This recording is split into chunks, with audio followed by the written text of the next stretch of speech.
People are going to learn. You are going to learn that it matters where you get your information, insights, and analysis.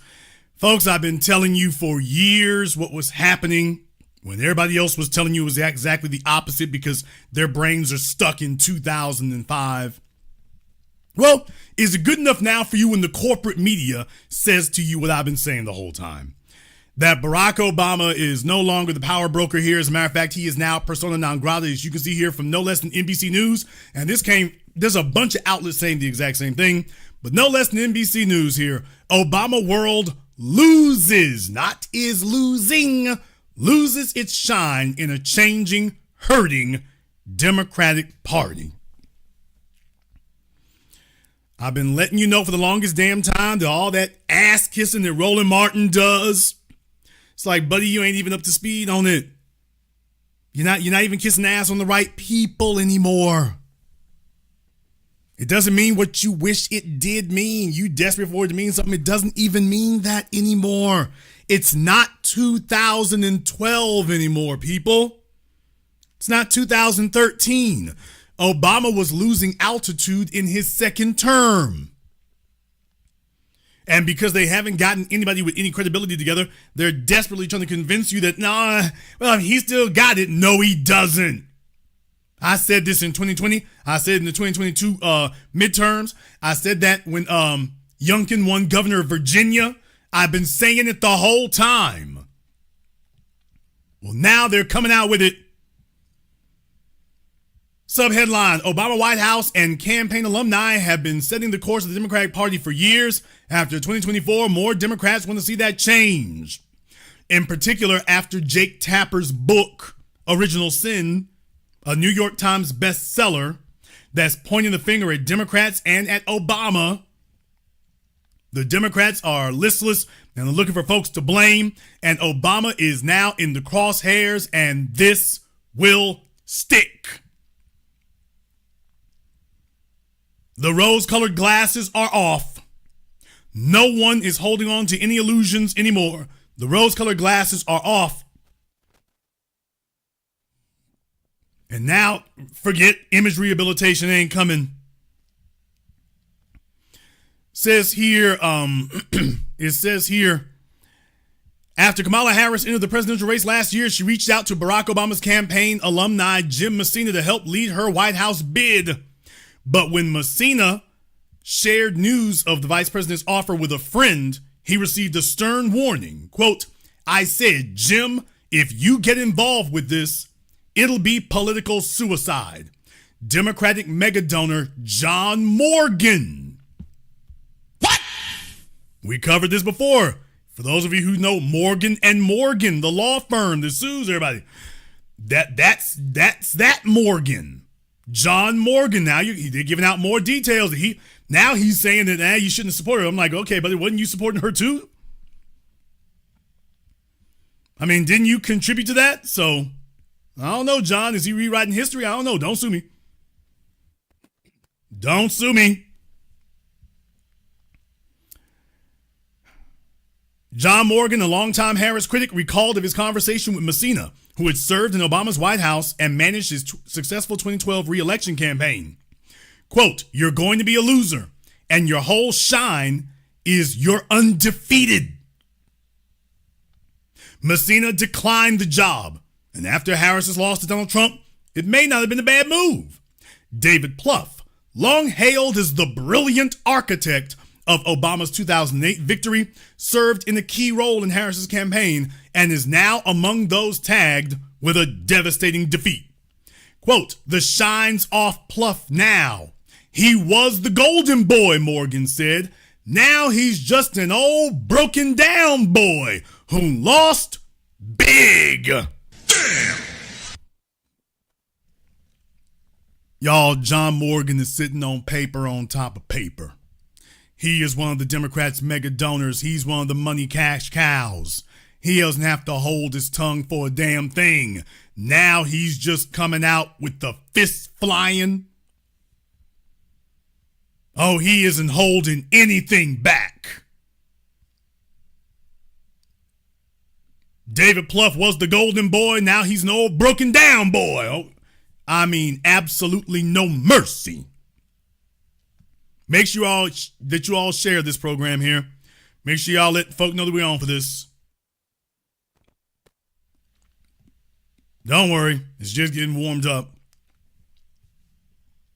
Messina did not comment on the exchange. Pluff did not respond to a request for comments, so they all getting real quiet all of a sudden. Oh, they're getting real quiet all of a sudden. While many Democrats still admire Pluff's successes, the harsh words punctuated a growing sentiment across the parties searching for a path forward. Team Obama's bloom may be falling off the rose. It ain't maybe. It's all over. It's a wrap. It's a wrap. More Democrats are openly criticizing Obama's strategists and consultants who were long treated as the high priests of their party's politics. Now, people, I might be dancing on the razor's edge right now, but I want to remind you, yes, I'm going to say it, when I did my program, The 5 Steps to Nazi Germany, it was for the purposes of explaining how do you make it possible to attack people who should otherwise not be attacked because they're legitimate citizens or whatever. So how do you make a situation where it's okay to attack people when you really shouldn't be doing that? But this also goes for the powerful. So how do you attack them and undermine them? Well, first, it starts behind closed doors. It can't just be you, mad as hell, doom scrolling on your cell phone. You got to be in a room with other people of like minds so that even if you all are not able to carry out your ambitions openly, at least it is now confirmed that there's more. It's not just you. It's not just you who feels like that. Next, you're going to say it in the streets. And then next, you're going to say it in the media. We're now at the third step, by the way. But they're letting you know that Jason told you exactly how it would play out and what you're looking for behaviors, not circumstances or conditions, but behaviors. And there you go. They're no longer talking behind closed doors. They're no longer even just talking in the streets. Now they're going to the media on the record, which means you are now in the crosshairs of a full frontal assault. If you're Barack Obama, it's now no longer a whispering campaign. It's a full frontal assault, and you got billionaires and mega donors like John Morgan coming out and saying, yeah, we coming for you with no fear. Democratic National Committee officials at a news event last month blamed Obama's lack of investment in state parties over his 2 terms for setting back local organizing, with the parties still feeling the effects. People, they're telling you that 8 years later. You understand that? They are blaming, listen to me, for all of the numbskull, knucklehead niggas out there. Well, some of you jackasses talking about what you expect Obama to do. These are Democrats blaming Obama for what he didn't do in 2008 and 2012. And he won. And they are blaming him for not doing enough for the party back in 2008 and 2012. It's 2025. You've had 2 presidents since then. And they're blaming him for that. While your buck dancing, butt kissing ass is sitting up and don't be talking about a woman like that right there. He can't be doing everything.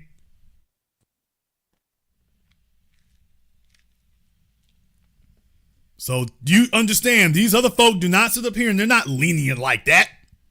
That is not what it is. It says the so-called Obama coalition of voters, less politically engaged voters, younger voters, and voters of color, is no more. Damn! And deal with it.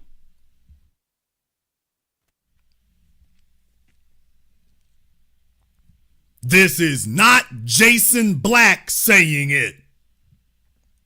This is not the new black media saying this. This is not me putting up a billboard and attempting some wish fulfillment. This is NBC News Openly, you want your official headlines from the corporate media. And I told you that if you wait for the corporate media to say this, you will be years or decades behind the curve. I was telling you this over a decade ago. Now they waited until it no longer matters. Now they'll say it now that it's A, glaringly obvious, and B, no longer matters. Now your corporate media will say it. If you waited for them, you're literally a decade behind the curve. You've had two presidents, one demented, one crazy. Take your pick. Well, I said a decade ago, and it has played out exactly the same way that I said it was. You've been listening to me, you were ahead of the curve. If you were unsure, as I've always told you, don't believe me. Believe my enemies. Believe the people who are opposed to me. Believe the people who program against me. Believe them. But by the way, by the time they concede that I was correct, they're going to wait a decade or two before they concede it. But for those of you who are waiting for the corporate media to say that Barack Obama's influence is no more, here it is. The Obama coalition of voters is no more. In 2024, each of those groups shifted toward Trump in high numbers. Going forward, it could mark a clean slate for a party whose course for nearly 2 decades cascaded from decisions Obama had made. It was Obama. Oh boy, here they are. They sliding that little moist light-skinned nigga up under the bus. Oh, they are sliding him up under the bus. Here we go. It was Obama who chose Biden as his vice president, offering him the elevated perch that set up his 2020 election and his aborted 2024 re-election. Now, NBC News was kissing Obama's ass. I'm talking about smooch, smooch. While these were great ideas in 2008, they didn't have any complaints back in 2008. They're now blaming him for choosing Biden as his vice president. And the man won. They're blaming Obama for winning in 2008. They're now telling you that his winning was a bad thing because, well, it doesn't matter that you won. It's how you won. And he's like, wait a minute, all this stuff y'all complain about happened 8 years after I left office. That's right, and you're still to blame. Yes, I told you all they would turn on each other, but here we go. It was Obama who chose Biden as his vice president. Obama selected Hillary Clinton as his Secretary of State, then anointed her for the Democratic nomination in the 2016 race against Trump that she lost. The operatives Obama and his top aides empowered have carved out leading decision-making roles at the top of the Democratic Party since then. But after 2024, more Democrats want to see that change. Obama himself remains a force in the party. Nigga, please. Filling stadiums. Okay, folks, get over this garbage. Okay, let me explain something to you right quick, people. That doesn't mean a damn thing. That doesn't mean a damn thing. Your ability to sit up here and get folks to show up for your party, that doesn't mean anything. That doesn't mean a damn thing. Getting people to sit up here and show up at a stadium, that means nothing. It means nothing. They're showing up at a stadium. This isn't a damn rock concert. It doesn't matter about your ability to get folk to show up at a stadium. That was simply a publicity stunt. Those are the people who like you. Those are fans. That's not the electorate. Those are fans.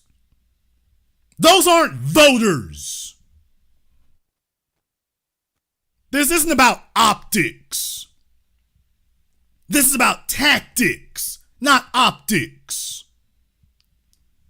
So when they start talking about people filling up stadiums, Ocasio-Cortez, 20,000 people showed up. Bernie Sanders, 10,000 showed up. They're bored.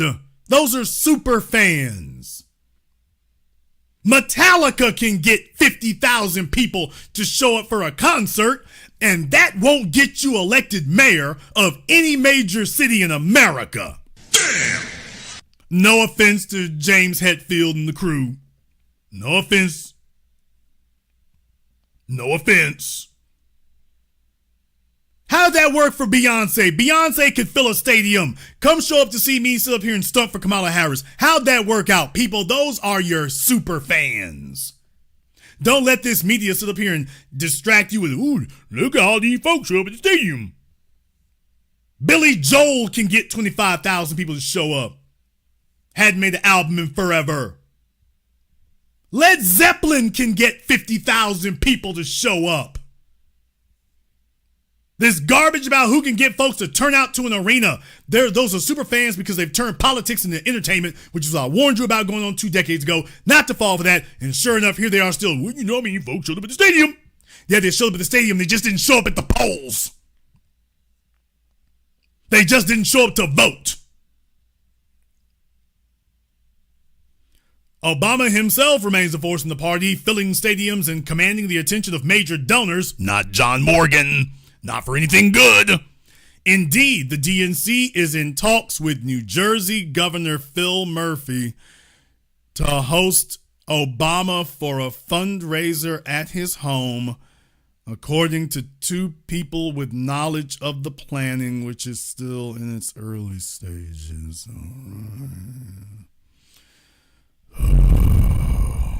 You can just feel the life draining from you. Politics is a racket. Politics is a racket, people. It's turned into a damn racket. Folks are using it to make money. Beyonce made money off Kamala Harris. Oprah Winfrey made money off Kamala Harris. Cardi B and Meg shot in the foot stallion sat up here and made money off of Kamala Harris. So everybody's showing up to start feeding at the trough. Folks are getting paid and people are making money off this stuff. They're just not making votes. But even the former president's luster was showing signs of fading last fall. No, it was showing signs of fading last decade. I called this back in 2010, 2012. And he was going into full terminal velocity descent by 2013, Trayvon Martin. That's when it was actually over.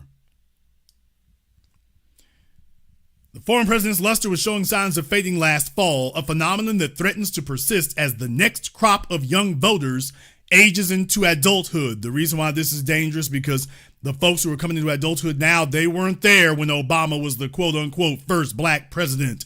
They don't see that with nostalgia. There's no shine for that. You don't get credit for that. So they've grown up in an era where you already had a quote black president. So you can't hang your hat on that. You got to have something substantive. And yeah, he ain't got nothing. And you can't say, don't y'all remember when you saw me get elected? They're like, nigga, what have you done for me lately? When the 2028 presidential election arrives, it will be 20 years since Obama's first victory. At that point, more voters will have come of age in the era of Donald Trump than in the era of Obama. What?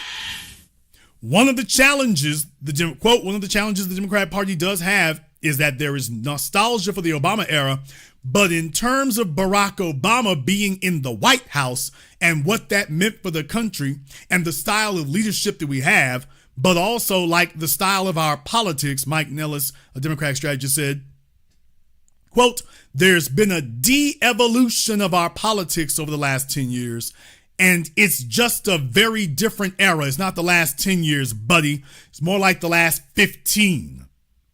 You all thought that Barack Obama was going to be the ultimate magician, pulling the wool over folks' eyes and lying to us, and that he would be like LBJ and have these dumb niggas voting Democrat for another 50 years. And the wheels came wobbling and rolling off the wagon within 5 years. After 5 years, the wheels had already wobbled off the wagon. That was the issue. Reverend James Dixon, I'm not sure what you mean by that. Can you clarify whose title is a lie? Whose title is a lie, Mr. Dixon? Might have to have you call up here in a moment so you can explain that, but whose title is a lie? I'm curious to find out. Criticism flying within the party, folks. The circular firing squad is shooting like the Matrix and they are reloading. Democrats point to myriad factors leading to Harris's defeat in 2024, with many focusing on a compressed timeline because Biden refused to step aside as the party's candidate until 107 days before the election. Pluff pointedly blamed Biden, saying, quote, "He totally effed us" in a newly released book. Y'all gonna get enough of these books. Y'all gonna get enough of these books. I don't know what makes you think you're gonna be able to retroactively fix this stuff. Y'all gonna get enough of thinking you're gonna write a book. This isn't turning out well for anybody. I mean, no one. Pluff's verbal affront opened him and fellow Obama alums to their own criticisms. DNC Finance Chair Chris Korg lashed out at Pluff in an interview with NBC News last week. What? Folks, it's full-blown civil war. It is a full-blown rebellion. They are in open rebellion and uprising. The different factions have formed. It is now open mass gang warfare. Nobody is spared. Everybody getting stabbed in the back. It's on. It's on and it's up. It's on and it's up. And they're saying names. People are saying it on the record. This is how you know, oh, it's all the way up right now. They're saying it on the record. They want you to know who it is taking shots at you. Chris Korg lashed out at Pluff in an interview with NBC News last week, saying that he and other Obama alums shared the blame, chiding them as the, quote, so-called gurus. Oh, man, the saltiness. Let the salt flow. Quote, "It's time to reevaluate the use of consultants and bring in new, forward-looking people," Korg also said in the interview. "The old Obama playbook no longer works." Damn. This is not Jason Black talking. This is not Jason Black and wish fulfillment. This is not Jason Black attempting to use propaganda and talk it into reality. These are the mega donors, the Democrat operatives at the highest levels saying what I said a decade ago, telling you this is what it is. These other folks are going to try to keep up a stiff upper lip and try to keep up appearances and posing, but Obama has already failed and fallen off, and they waited until they lost 2 election cycles before they admitted what we already knew if you were listening here. That's why I'm telling you, as far as admitting that we got to get our reparations, yeah, they're going to have to lose two or three times in a row before they stop with the tell black folk you understands, but don't give them nothing. They're going to have to lose 2 or 3 elections before they realize, yeah, we're really serious. It's a brand new day.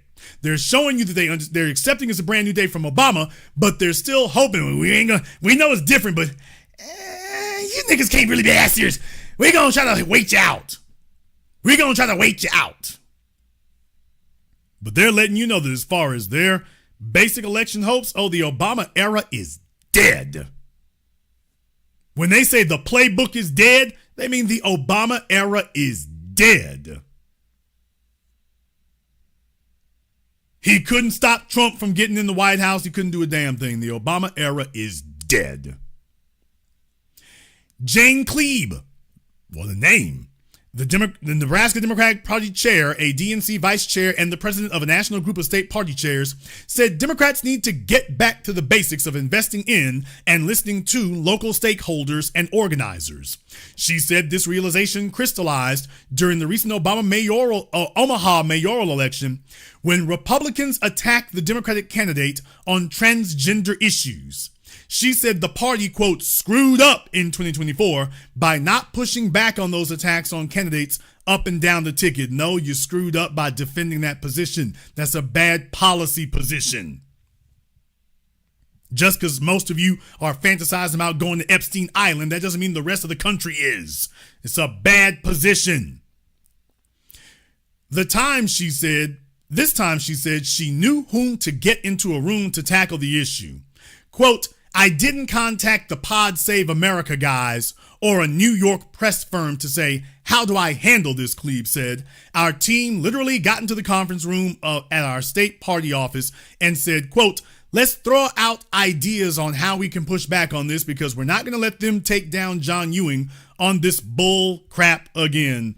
All these Democrats think that having potty mouths is, they think having potty mouths is what we're all looking for. That makes you more realistic.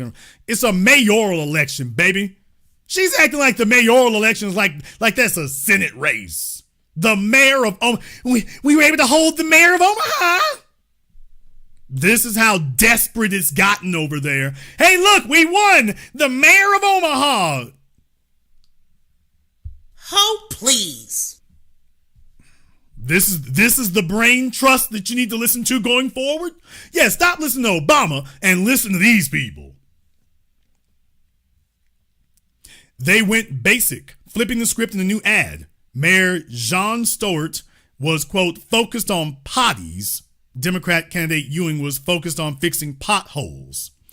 Ewing ended up ousting the longtime incumbent by nearly 13 points after Stoddard had trounced her past opponents. Well, that means that she had done things that were already unpopular, and they're acting as if they found something there. So that tells you what the problem is there. So this is why they can only point to the mayor of Omaha. That's pathetic.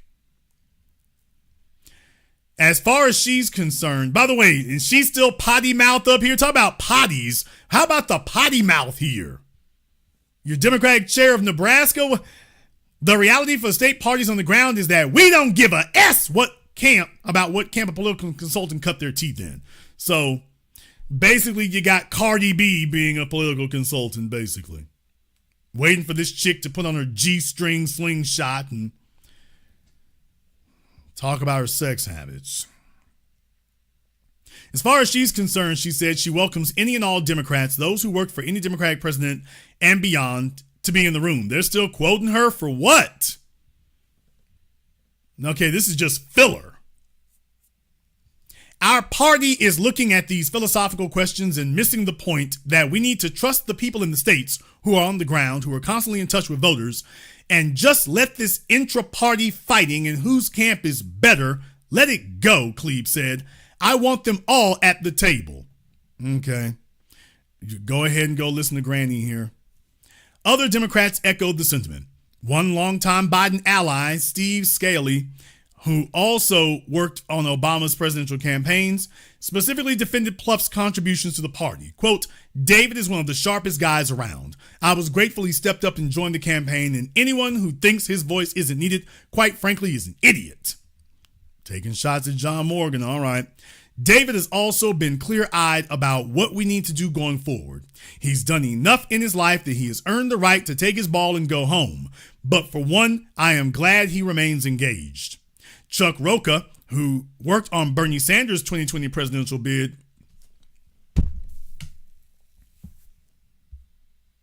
nigga, what?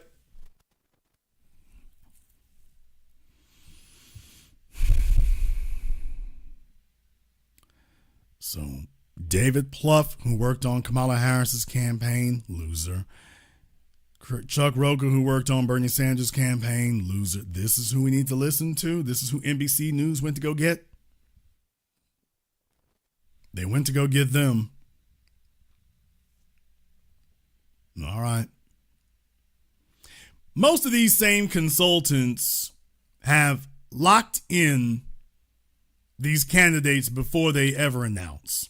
And so there's never an opportunity for any new blood to be part of the campaign, said Rocha, who helped freshman Senator Ruben Gallega, Democrat, Arizona, win his seat in 2024, last year. All right. He said the firms rise and fall, but the players who run them are the same. A sort of regeneration cycle that keeps the same people in place. Quote, they're all connected, he said. So folks, follow the money. When you follow the money, things start looking real funny and real familiar. In 2024, Biden-Harris campaign chief Jen O'Malley. Ho, please. Ho, please. Oh, please. Jen O'Malley. Oh, man, she trying to stick her head up again? Jen, it's too soon. Too soon for Jen O'Malley to say anything, so they better not quote her. It's too soon, ma'am. Too soon. In 2024, Biden-Harris campaign chief Jen O'Malley Dillon tapped fellow Obama alumni for major roles. For example, Stephanie Cutter, managing partner of O'Malley Dillon's old firm, Precision Strategies, was picked to help run the Democratic Convention program and prep Harris for media interviews. You mean like Call Me Daddy and Club Shay Shay? What? You mean those interviews? So basically, it was a girl power summit. She grabbed her other girl power and said, don't worry, baby, we'll spread the money around. And they had her go talk on a made-up set for Call Me Daddy, a made-up set for Oprah, and a made-up set for Club Shay Shay. How'd that work out? Yeah, we don't need Joe Rogan. Words that will live in infamy. 270 Strategies founding partner Mitch Stewart, who managed battleground states for Obama, was brought on to oversee a similar program for Biden. Rufus Gifford, the big donor wrangler for Obama, acted as director of fundraising for the Biden campaign. The list goes on.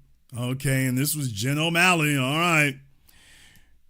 Chris Kofinis, a Democratic strategist with experience on past presidential campaigns, said it's time for the party to take a hard look at the same set of operatives, including Obama campaign alums, who have been running national Democratic campaigns. Quote, I'm sorry, I don't want a surgeon who keeps killing patients. Damn! I'm sorry, I don't want a surgeon who keeps killing patients.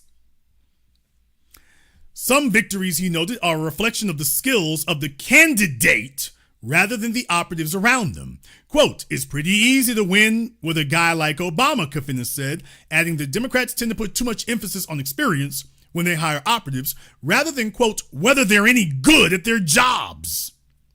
Activist and DNC Vice Chair David Hogg, dead man walking, said that just as some elected Democrats cling to power for too long, so too does the party's operative class. He sees an anti-establishment fervor that began with Obama and continues to this day, where candidates who are perceived to be going against the system will be more successful than those who pledge to uphold or defend it. Quote, it's hard to imagine this now because Obama is such a major figurehead. Obviously, he's seen as part of the system, but when he ran, I would argue, as an anti-establishment candidate, said Hogg, who faced pushback for holding DNC position while also advocating for primary challenges against some party incumbents. Aside from a unique COVID-fueled election in 2020, he continued, quote, the challenge is we are still in a moment where anti-system candidates are going to be favored, and Obama is the system. If you all agree with that, give me the black fist emoji in the chat room, including for my non-black listeners, and hit the likes button for me. It's over 3,400 people in here live. But if you agree with that, give me the black fist emoji in the chat room and hit the likes button for me. Even for my non-black listeners, we will consider your application. Give me the black fist emoji and hit the likes button, and we will consider your application. There's absolutely no reason that you cannot apply. What's next for Democrats? Oh boy, where's my Undertaker bell music? Oh, I need to get an Undertaker bell music for moments like this. But with political operatives who cut their teeth in the Obama years still wielding power in the party, there's a disconnect between the leadership and younger electorates the party needs to win moving forward, Hogg added. Part of the issue is that those young voters barely have any memory of the nation's first black president. Quote, I don't think they have one, to be honest with you. That's part of the challenge, Hogg, 25 years old, said, adding, quote, for many of these younger people who are under the age of 20 right now, they don't remember much of what Obama talked about. They grew up in the political context of Donald Trump and him being normalized because that was what politics was to them growing up. Amar Musa, a campaign aide to both Biden and Harris, noted that the natural changing of the guard is likely already underway. Not because they wanted it. For starters, many of the governors filling up the short list of leading contenders for the party's 2028 nomination have their own longtime political hands, some of them incubated far from Democratic Party headquarters in Washington. Quote, we should always think about how we are elevating operatives and promoting their staff who understand the landscape and what it takes to win campaigns in 2025, 2026, 2027, 2028, because every cycle is different, Musa said. It's incumbent upon candidates and senior staffers and their senior consulting class to know what they don't know. People, they are rearranging the deck chairs on the Titanic. They are confirming what I've told you for years and years and years. If you were waiting for official confirmation from the corporate mouthpieces and corporate puppets that Obama lost his influence a long time ago, it was not in the corporate media's interest to let you know this because you would have felt how powerful you were a decade ago. Their job is to your rise is inevitable. Their job is to attempt to convince you and deceive you into thinking that it isn't. They want you to be apathetic. NBC and ABC and Fox and anybody, they want you to be apathetic. They want you to think that you don't matter. They want you to think that you don't count. So that at best, you will just throw your hands up and say, screw it. Whoever looks like the most popular person, I'll fall in line. And at worst, you would just stay home and say, yeah, I'm not doing nothing. They want you to believe that you are powerless and that you are irrelevant and that you don't matter so that you will give up and fall in line. There was no reason that Jason Black said all this a decade ago, and NBC News ain't said nothing till a decade later when I showed you all the signs, all the milestones, all the mile markers, all the indicators for a decade now. And Washington, they lost election after election for the last 7 years. Well, actually the last 8 years, starting with Trump's first term, lost election after election. And they never conceded what I was saying the entire time. Now that the whole damn house of cards has collapsed, now they're gonna say it because they got nothing to lose anymore. But if you've been following me, you heard all this over a decade ago. And what I'm telling you is not only is Obama washed up now, oh, he's completely irrelevant now. It's all the way over. It's not on its way to being over. It's all the way done now. This article is meant to be a soft reboot, to concede to the obvious and to finally begrudgingly admit it's time to look past Obama. Now, that is a daring and risky thing to say, that you got to look past Obama. There could be consequences for you saying something like that. But there are now enough people saying it that you can no longer pretend that that is not the prevailing sentiment anymore. Because it is. They're in tons of trouble, and they get it, and they know it. And even this article does not actually give you a clear picture of just how bad the situation has gotten and how badly it has deteriorated. Fortunately, however, you've got me here for us to cover things. You thought it was bad before? The Democrats are spending, because this is all they do is throw money at their problems. Folks, they are spending $20 million. They've spent $20 million on a retreat so that they can strategize to figure out how to talk to men. What? And this time, for once, they're not referring to LGBT. For once, when they say men, they actually mean actual men, not non-menstruating people. Not non-birthing people. They mean actual men. When you have a party that is this schizophrenic, can you save them at all? Furthermore, why would you even want to? First of all, can you? Second of all, why would you even want to? But the article says the Democrats are spending $20 million on a study. Folks are spending $20 million on a study. The Democrat Party has become one big ass slush fund. It's become one big giant slush fund. All they do is get together and grift money and embezzle money. That's all they do. They just sit up here and launder money around and call it consulting.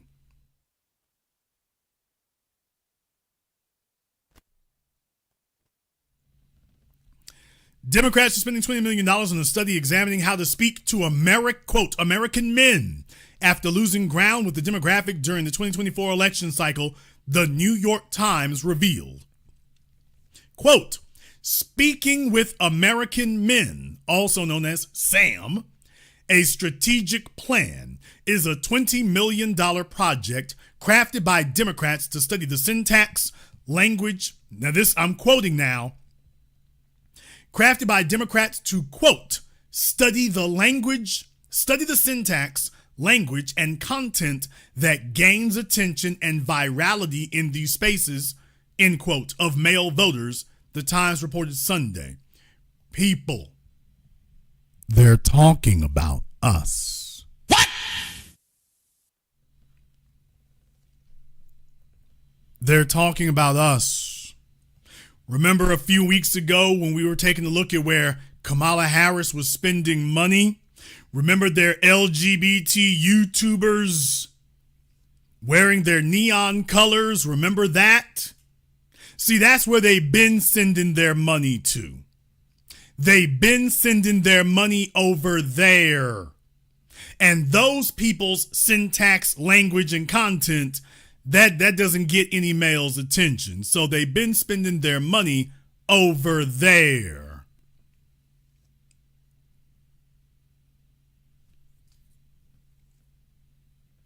And what they're now conceding is it doesn't work, but you didn't need to spend $20 million for that. So now somebody is grifting another $20 million. Well, pay me $20 million and we will analyze that there's the black channel out there and we'll tell you, oh, that's what people are listening to. We'll analyze that for you. Just give me $20 million and we'll analyze that. Known as SAM, the study will specifically examine young male voters and how the party can connect with the demographic. How about don't send soggy, moist, don't send females with afros wearing Timberlands and denim overalls with a big wild afro on their heads. How about don't do that? And furthermore, I got a better suggestion. Don't come to us talking about what you want to say to us. Just sit your ass down and you gonna listen to what we're gonna tell you. You don't need to get consultants to tell you about speaking to us. You just need to sit your happy ass down and listen to us. That's what you need to do. But that's not what this study is for. This study is not for listening to us. It's about trying to figure out how you can counter program us. They're trying to figure out, is there a coon Jason Black out there somewhere that they can elevate to be able to neutralize the real one? That's what this is about. Can we create an anti-black channel, Black Channel? Well, you got Rolling the Bowling Ball Martin. How the hell did that work? How'd that work out?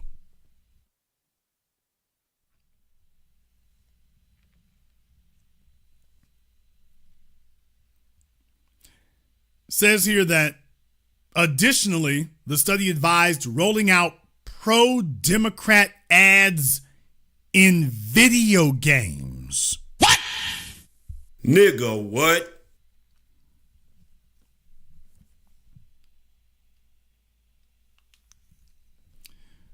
People, this is literally what they're saying.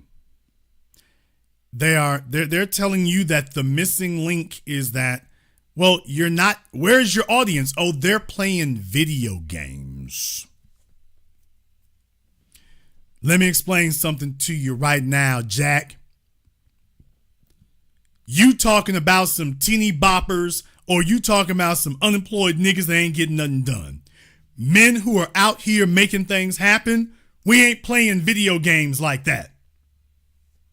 They're talking like this is the best their consultants could come up with was, oh, well, put some ads in video games. Yeah, because that's where your audience is. Putting ads in video games. Didn't they just listen to the damn whacked out knucklehead Democratic chairman of the party in Nebraska tell you that, oh, we don't have to talk to podcasters. We don't have to talk to the audience. Then they turn around and say, yeah, tell that heifer shut up. She on nothing. So yeah, folks, they're telling you how to talk to us, the entrepreneurial minded, the intrepid, the competent, the politically conscious and savvy. They're telling you that, oh, what's missing is they're not, quote, reaching out to us on video games. People, we have contacted these political folk. They're ignoring us. They already know. If Kamala Harris could go on Roland Martin, Kamala Harris knows how to get a hold of Jason Black. See, you're refusing to go where it matters, and you're going where it doesn't. We ain't sitting around playing video games. We're not sitting around playing Candy Crush. And even if we were, that's not how you're going to get our attention. It goes on to say that the study's revelation was made in an overarching article detailing the uphill battle Democrats face after the 2024 election, which included Democrats scrambling to replace former President Joe Biden as the nominee with just more than 100 days left in the election cycle and ultimately delivering all 7 battleground states to President Donald Trump. Quote, the Democratic Party's tarnished image could not come at a more inopportune moment, the article detailed. Quote, in this era of political polarization, the National Party's brand is more important and influential than ever, often driving the outcomes of even the most local of races. In response, Democrat operatives and donors have gathered at swank hotels. For those of you who don't know what swank means, that means fancy and expensive. This is how they're spending the party money. The fundraiser money. This is how they're spending the fundraiser money, folks. Just in case you thought the $20 million that Kamala Harris spent on Oprah Winfrey and celebrities, just in case you thought they were done, oh, hell no. And this is why the New York Times snitched on them. The New York Times snitched to let people know, hey, they're still on the bull crap. They're still doing it. But yeah, they're taking your money and going to only the finest hotels so they can sit around in between their orgies and Epstein sex sessions, talking about how do we talk to these men's? How do we talk to these cisgender men? We need to, okay, we finally have to talk to these misogynistic, misogynor, cisgender males. I need $50,000 so that I can consult for you so that we can discuss talking to these misogynor, cisgender males. That's where they at. In response, Democrat operatives and donors have gathered at swank hotels to craft plans on how to draw back the working class and male voters, the Times reported. They no longer say you're poor, they say working class. Well, that's black males. Trump made big inroads with the male vote during the 2024 election cycle. A Fox News voter survey published in November 2024 found that men aged 18 to 44 supported Trump at 53% compared to former Vice President Kamala Harris, 45%. While the Associated Press found that more than half of male voters under the age of 30 voted for Trump instead of Harris, including roughly 6 in 10 white male voters supporting Trump. Okay, talk about your diminishing returns. About 1/3 of black male voters supported Trump. Okay, that's getting votes in places you usually don't. That's where there's room to grow. There's no room to grow among white male voters. That vote is already tapped out. If you're going to get people to put you over the top, you got to get voters in areas that you don't get voters at. About 1/3 of black male voters supported Trump, as did about 50% of young Latino male voters. White Latino? Anyway, Trump's support among young black and Latino male voters jumped by about 20% compared to his 2020 support, the AP reported. Democratic strategist Michael Carrizo told Fox News Digital on Tuesday that he does not take issue with Democrats investing in voter engagement strategies, but added that he found it, quote, hilarious that, quote, people in suits are hanging out at luxury hotels asking how they can talk to day-to-day Americans. Yeah, they're sitting at the Mandarin Oriental, no diddy, and talking about how do we talk to working class people. How about you go over and talk to the working class people? Why don't you come talk to black folk here on the street? But you don't actually want to talk to us because you already know what we're going to say. You're trying to figure out if there's some way that you can that there's some jargon you can use among us. How do you turn our jargon against us and manipulate us into giving up our positions? It's not that you don't understand our positions. You perfectly understand it. You want to try to figure out how you can code switch and slang up and see if you can get us to abandon our positions. Try to jive talk us out of our positions as opposed to you changing yours. He goes on to say, quote, we're having an issue with the messenger more than the message, Cerezo said, arguing that voters support longstanding Democratic policies such as affordable housing, but that, quote, Democrats just need to take a reality check, end quote, on how they convey their messaging to others. Quote, I just don't understand how, after all these years and all these Democrats who've been in the game, how we continue to make those same choices, he added, like Rahm Emanuel or all these sort of big names. They're just like, yeah, we're going to figure out how to win in, rural North Carolina by hanging out in a New York hotel. Damn! We're going to figure out how to win in rural North Carolina by hanging out in a New York hotel. We're all going to go pay for executive suites at the Dominic, formerly the Trump, in New York City. We're going to go pay for that for a week-long retreat, all meals paid, all expenses paid. You could do this on a damn Zoom call, people. Why do you have to go to a hotel? Well, don't we have Zoom for that? Or are you afraid you won't be able to sit around topless if you're on Zoom? Which is probably what you're going to do at the hotel anyway. People, is this a good use of the party's funds and resources? You've got Zoom. I should know. I pay for it myself. And they're going to spending $20 million at hotels. Can't you see that this is a damn scam? He goes on to say, that makes no sense to me. And strategically, I don't care how much money you spend on focus groups. I do, because that's a sign of incompetence. When you're spending $20 million on stuff, that's a sign of incompetence unless you have to spend it. If you're doing that, You're just negating any type of investment you're putting in to how to have a conversation with voters. People, we are more accessible than ever. Everybody's connected on the internet. If they're not talking to you, it's because they don't want to talk to you. If they're not talking to you, it's because they don't want to speak to you. They already know what you want, and they don't want to talk to you.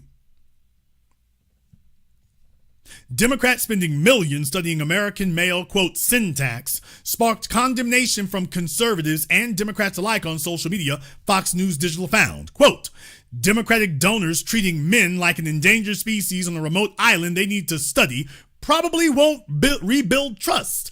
MSNBC contributor Rotimi Adeoye posted on X in response to the Times report. Quote, this kind of top-down anthropological, approach misses the point. People don't want to be decoded. They want to be understood and met where they are. They're trying to figure out the same old strategy, people. How is it you can get folks to vote for you and at the same time give them nothing? How do you get black men to support you and at the same time give them nothing? And proudly so. Quote, the idea that you can, quote, fix the male voter problem that exists with black, Latino, and white men by spending $20 million to study their syntax like they're a foreign culture is exactly why there's a disconnect, Adeoye continued. These voters aren't a research subject, they're citizens. Chief political analyst at the Liberal Patriot, Michael Baharahin, posted to X, quote, this really says it all, in response to a tweet quoting the article regarding how, quote, Democratic donors and strategists have been gathering in luxury hotels to discuss how to win back working class voters, commissioning new projects that can read like anthropological studies of people from faraway places. The fact that Democrats need to drop $20 million just to figure out how to speak to American men tells you everything you need to know. This is the same move they pull on black people. They don't care about you. They only care about your vote. Conservative podcaster Devori Darkins posted on X. What? So Fox is trying to boost the in-house coons, the freelance coons on the internet. Fox is trying to boost them.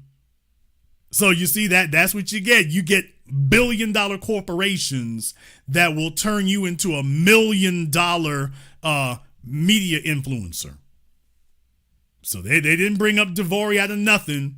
For those of you who want to know, he's a black male Candace Owens. So even if you never heard of him, black male Candace Owens, basically. Black male Candace Owens. You listen to him, you're like, oh, Officer Tatum. Just younger and even weirder looking, but Officer Tatum. Quote, Democratic donors are planning to spend $20 million to figure out how to talk to dudes, pollster Frank Luntz posted to X. A handful of critics reposted a video from the 2024 campaign cycle that featured men declaring that they were, quote, man enough to support Harris for president. The grassroots ad went viral in October 2024 as social media commentators panned it as the, quote, cringiest political ad ever created and pointed out it was created by a former producer for Jimmy Kimmel. What? And featured actors vowing support for Harris. The video featured 6 self-described manly men who claimed they were so masculine that they ate, quote, carburetors for breakfast. I'm like Kanye West from the song Jesus Walks. Y'all eating what?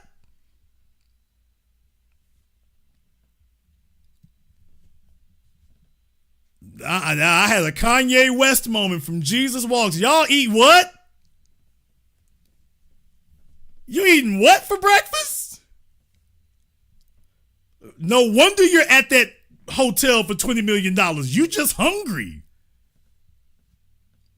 Oh, I've heard of having some iron in your diet, but this is not what they meant. Oh, it's rough over there. So they were so masculine they ate carburetors for breakfast and were, quote, not afraid of bears while adding they also do not fear women and would support Harris for the Oval Office. Quote, remember the month before the election and Democrats tried to relate to men? Now they're trying to again, spending $20 million. One social media commenter posted this week accompanied by the October 2024 video. Folks, it's rough out there. It's terrible out there. But you know what? This is good. And deal with it, nigga. This is good. This is good. See, we did the footwork. We laid the groundwork and did the footwork going back almost 2 decades now. Do you realize how long our runway is? We have what is essential. See, in corporate media, you can lie to people because you got big dollars behind you. At least y'all used to have. Now you no longer do. So you just put whoever it is in the chair and the audience just has to accept it.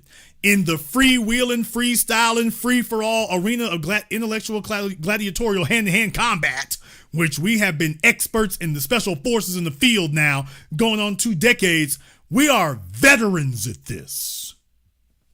We're veterans at this. We are old, battle-tested, seasoned soldiers at this. We ain't got to figure out how to talk to the streets. Heifer, we are the streets. This is how we can tell when you're on the wrong damn foot. If you're not talking our language, you ain't talking to the streets. See, we're not a bunch of highfalutin Negroes sitting up here in your penthouses. We're not hanging out with Oprah Winfrey and Michelle Obama and Rihanna and Beyonce. That's not the real black world. A bunch of billionaires talking to their pet Negro millionaires and pretending that they can relate to us. Or more importantly, worse, pretending that we want to relate to them. I told y'all what happened when they brought all those celebrities. Man, they think that black folk are just going to vote because it's a celebrity. Come on out and vote. Watch my new song. So they went from vax that ass up and twerk your way to the poll to, okay, damn it, screw it. Just drop the pretenses, bring out Beyonce and just have her just tell these niggas, come vote for Kamala Harris. Man, Beyonce saw that damn thing go down in flames. She said, let me get my cowboy hat and make this damn album, and me and Blue Ivy gonna dance the blues. I'm going back on tour. I'm going back on tour. Kamala Harris was going down in flames, and Beyonce was already setting up her next tour dates. She was already setting up her next tour dates. Oh, it's rough on her. And they were counting on that not occurring. Where's Van Jones? Van Jones is sitting up here tricking off that $100 million Jeff Bezos gave him. Damn! That's where Van Jones is. Van Jones is blowing money fast on his own personal freak-offs. That's what Van Jones is doing with the paper. He is assembling his own personal freak-offs. If you follow the money, I am convinced that's what you're going to find. Van Jones, he's buying Kleenexes. He's putting up ads on OnlyFans looking for hairless men. What? You got to be silky smooth. All the white women you can carry. He wants all the white women you can carry. That's where Van Jones is. So, folks, I told you about this years ago. I gave you the lowdown then. I told you it was coming. And here they are. They're just trying to recycle the same old playbook. How do we get black folk to support us while not doing anything that they said to? So they're investing millions and millions of dollars in attempting to brain hack us. That's what all this is about. They're saying that we want to spend millions of dollars to hack your brains. We just want to hack your brain. We're trying to figure out, how do we circumvent your psychological defenses? How do we evade your policies? How do we ignore your demands? Let's listen to you to see if we can reword our stonewalling in a manner that will not offend you so terribly, but that still gets the same results. Apathy. Lack of action. How do we figure out how to speak your language so that we can explain to you in your language why we're not going to do anything for you, but you still need to show up and vote for us? Here's the problem. You can't hijack the technique. There is no individual for you to focus on. The agenda is the leader. You are up against an ideology that is firm in the paint. And you're not going to be able to unwind it or unravel it. Everybody knows what the deal is, and the problem now is they see you coming with this. You are going to have to start making genuine, painful, difficult concessions. You gonna have to start bidding. And you better hurry up and make it good, because 2028's coming like a sledgehammer to your face. Or you can just sit around and hope for the best, see how well that worked out for you in 2024. You see, you can lay the groundwork now for success, or you can lay the groundwork now for punishment. But as I said to you in 2016, it's a new day. It's a new day. You're not going to be able to march out Steve Harvey or the coon comedian of the week and think that, well, the niggas watched Original Kings of Comedy. If we get some, you don't need a celebrity endorsement. This is why they're talking to us about video games, like we're children. I don't give a damn about being like Mike. Jackson, Jordan, Tyson, don't matter. We don't want to be like Mike. We're not looking to them to tell us what to do or to give us our marching orders or to make us feel comfortable with anything.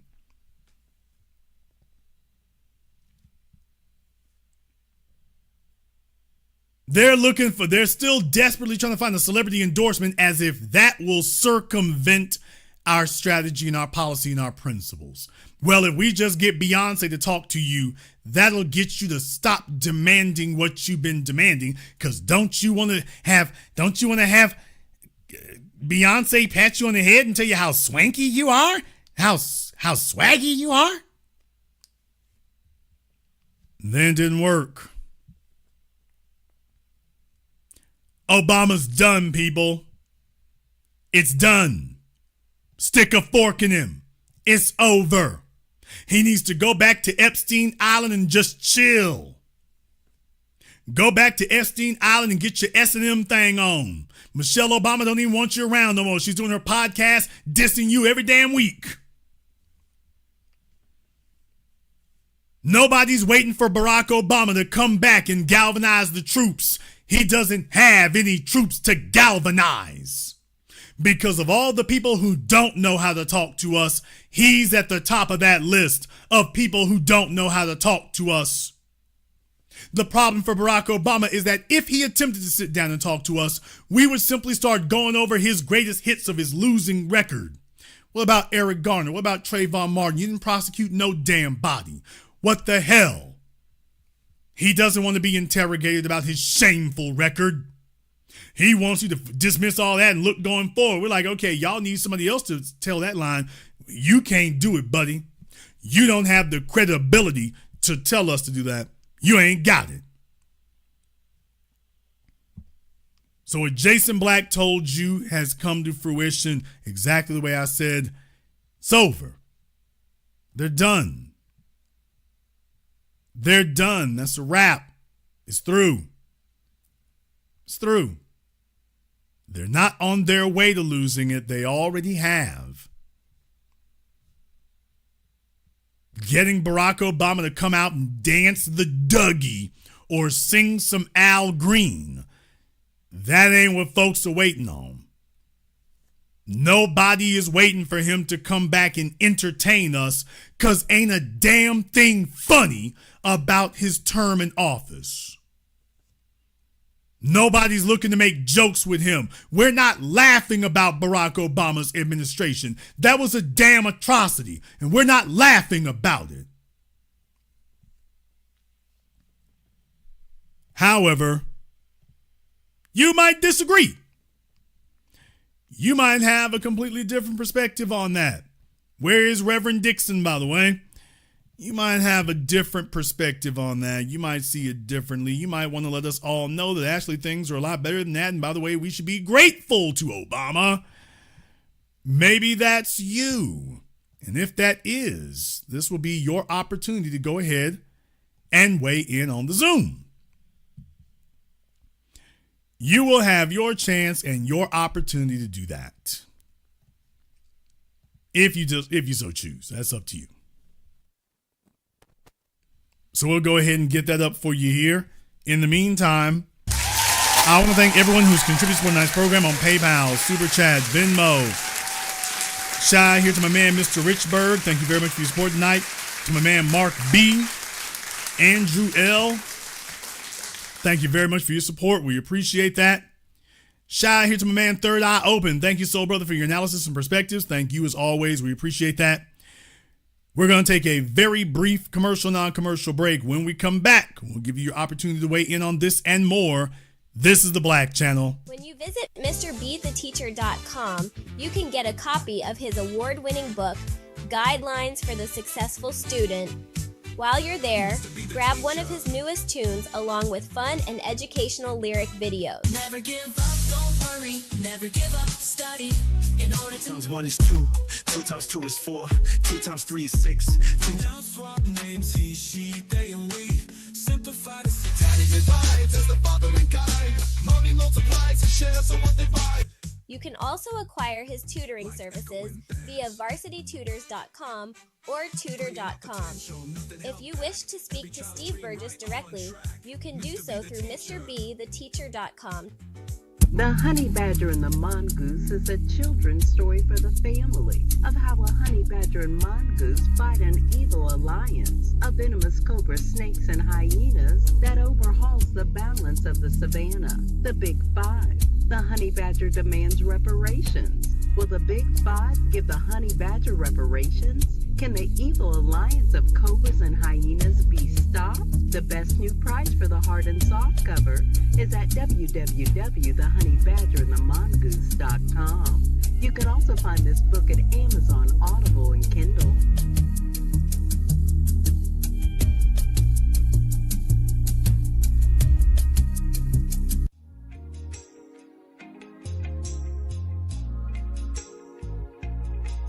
Order yours today to experience all the benefits of Ash Kickin' Body Butter.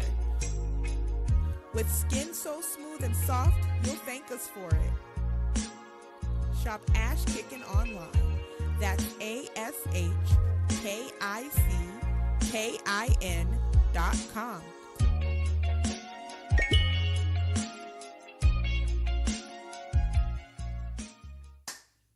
Hi, this is Brenda Starr, creator of Poetry with a Purpose and author of the book Pressed But Not Crushed.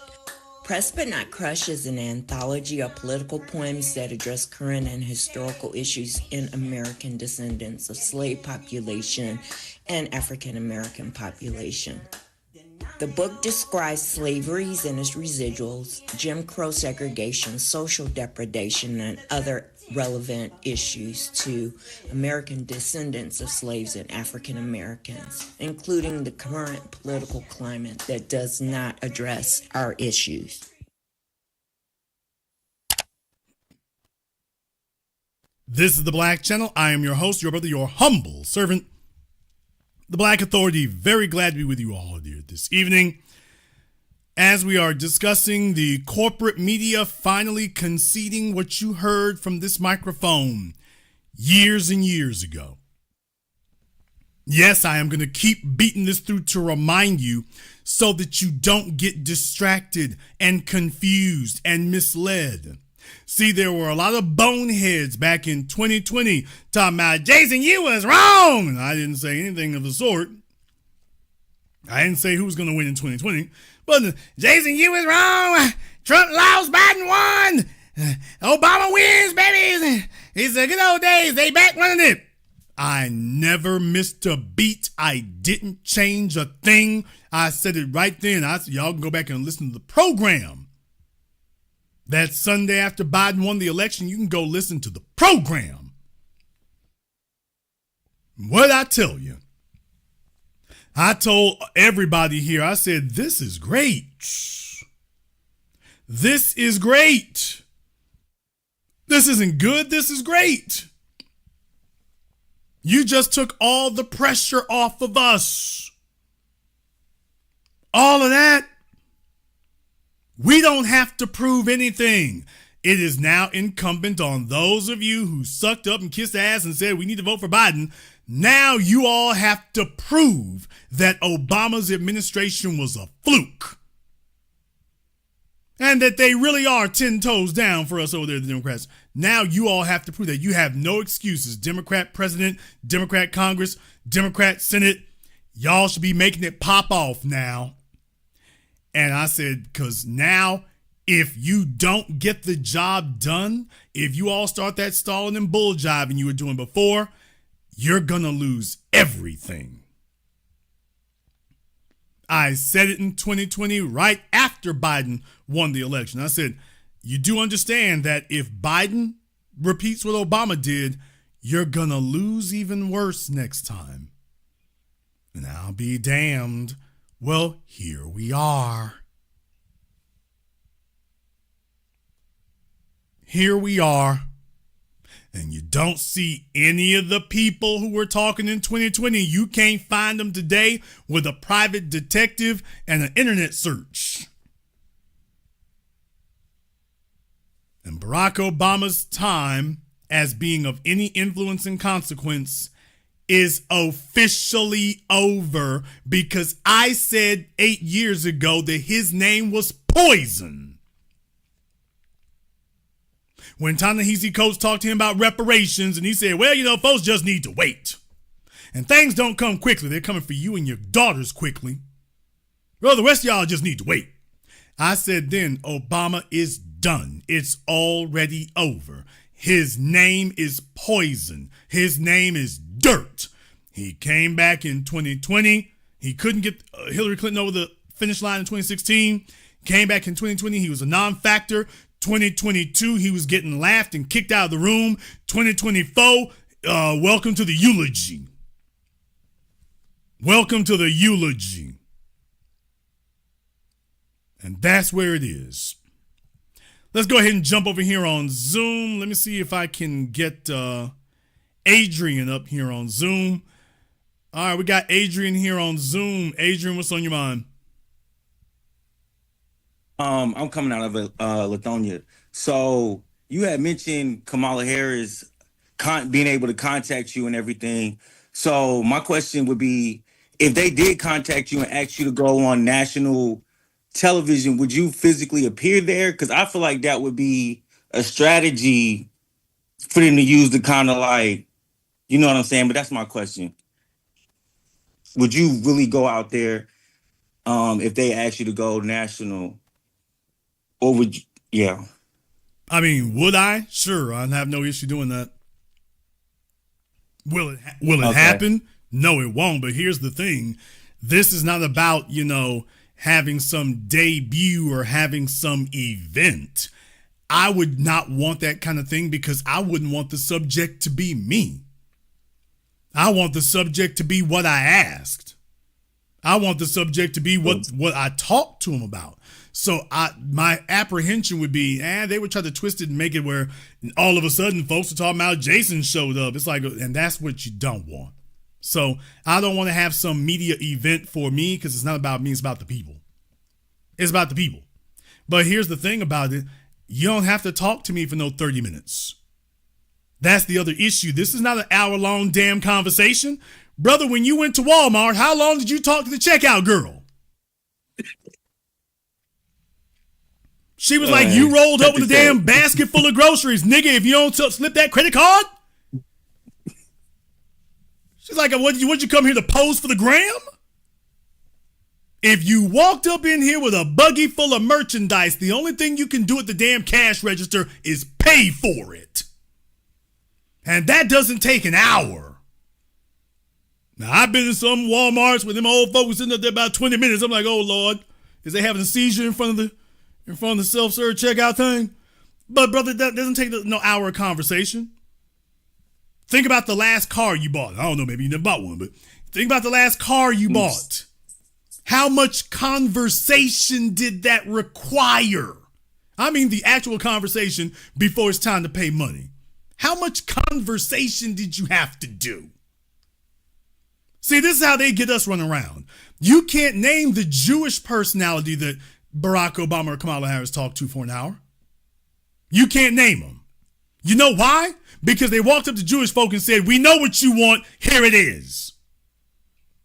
No discussion required. Kamala Harris sure knew how to bring Asians what they wanted, you know, her real people. They didn't have to have an hour-long talk with her. She walked up to them telling them, I know what you need, here it is, baby. Now, that's what they do with every damn body else. We show up and, well, you know, I mean, we can talk about this here. We need to go over the paperwork right here. I mean, we can see about some of these issues. This is how they start talking stupid to us. We don't need to have a Breakfast Club interview. It doesn't need to be an international incident. It doesn't need to be some media event, you know, standing room only. It doesn't have to be an ABC News special. They already know what we want. They already know, brother. They already said they know it. We spent the election of 2020 with the Democrats telling us ain't gonna be no reparations. 2016 and 2020 with them being asked by Wolf Blitzer, Sonny Hostin. They got asked, what about reparations? And they said, yeah, what about it? Them niggas don't need nothing. Brother, they know. I need you all to just accept it. Because folks are like, okay, well, if we can just get them in the right place at the right time, if we can just get the right megaphone, if we can just get the right person to talk to them, then finally they'll have to confront that. They've been confronting it. Their answer to you is kiss my ass. It was a watershed moment when Kamala Harris went and talked on the Breakfast Club. And then when she came back, she even talking to them other folk there, oh, you expect me to do something just for black people. And I'm just saying, okay, that was a watershed moment because you got them on paper for it. But the real thing is, hey, if they didn't come to us with it, that's it. You're already vetoed. You know how to talk to every damn body else, and you walk up. Us, your longest serving constituency, and the loudest and most vocal, and you don't know, you can't bring us what the hell we told you? That's not accidental. That's not, well, if I can just get them in the right forum, right venue, they'll finally hear it. Brother, they've been heard it. They want to know, how do we get your vote and give you nothing? So, theoretically, would I be game for it? I mean, sure, I would. But I'm just telling you, it's not going to get what you think. Even if I did, it's not going to get what you think. It's not going to get it. Because even if I ask the questions, it'll be a waste. Y'all, do you really think that if I was sitting up there talking to Kamala Harris, and I'm sitting up here giving the rundown about Tulsa and Rosewood and everything else that they have ignored and have not done, and Wilmington, do you think she's going to say, you know what, brother, you right, and when I get in office, we are going to appoint a committee to specifically prosecute and resolve those issues? Is there anybody who thinks that's going to be said? Anybody? Even with me asking the questions and shooting them like 50 millimeter bullets, do y'all think that's gonna that she's gonna say that? Or do you think she's gonna say, yeah, you know, we've been through a lot? What you mean, we, heifer? This isn't the Asian American conference. We've been through a lot, and you know, there's a lot going on, and we need hope and joy, and you know, these are real issues that folks have had to deal with. And there's a reason why we's behind, and it's real issues we got to deal with. So These are inequities of disadvantaged communities or peoples of color that need to be addressed. And they need to be addressed in a real way.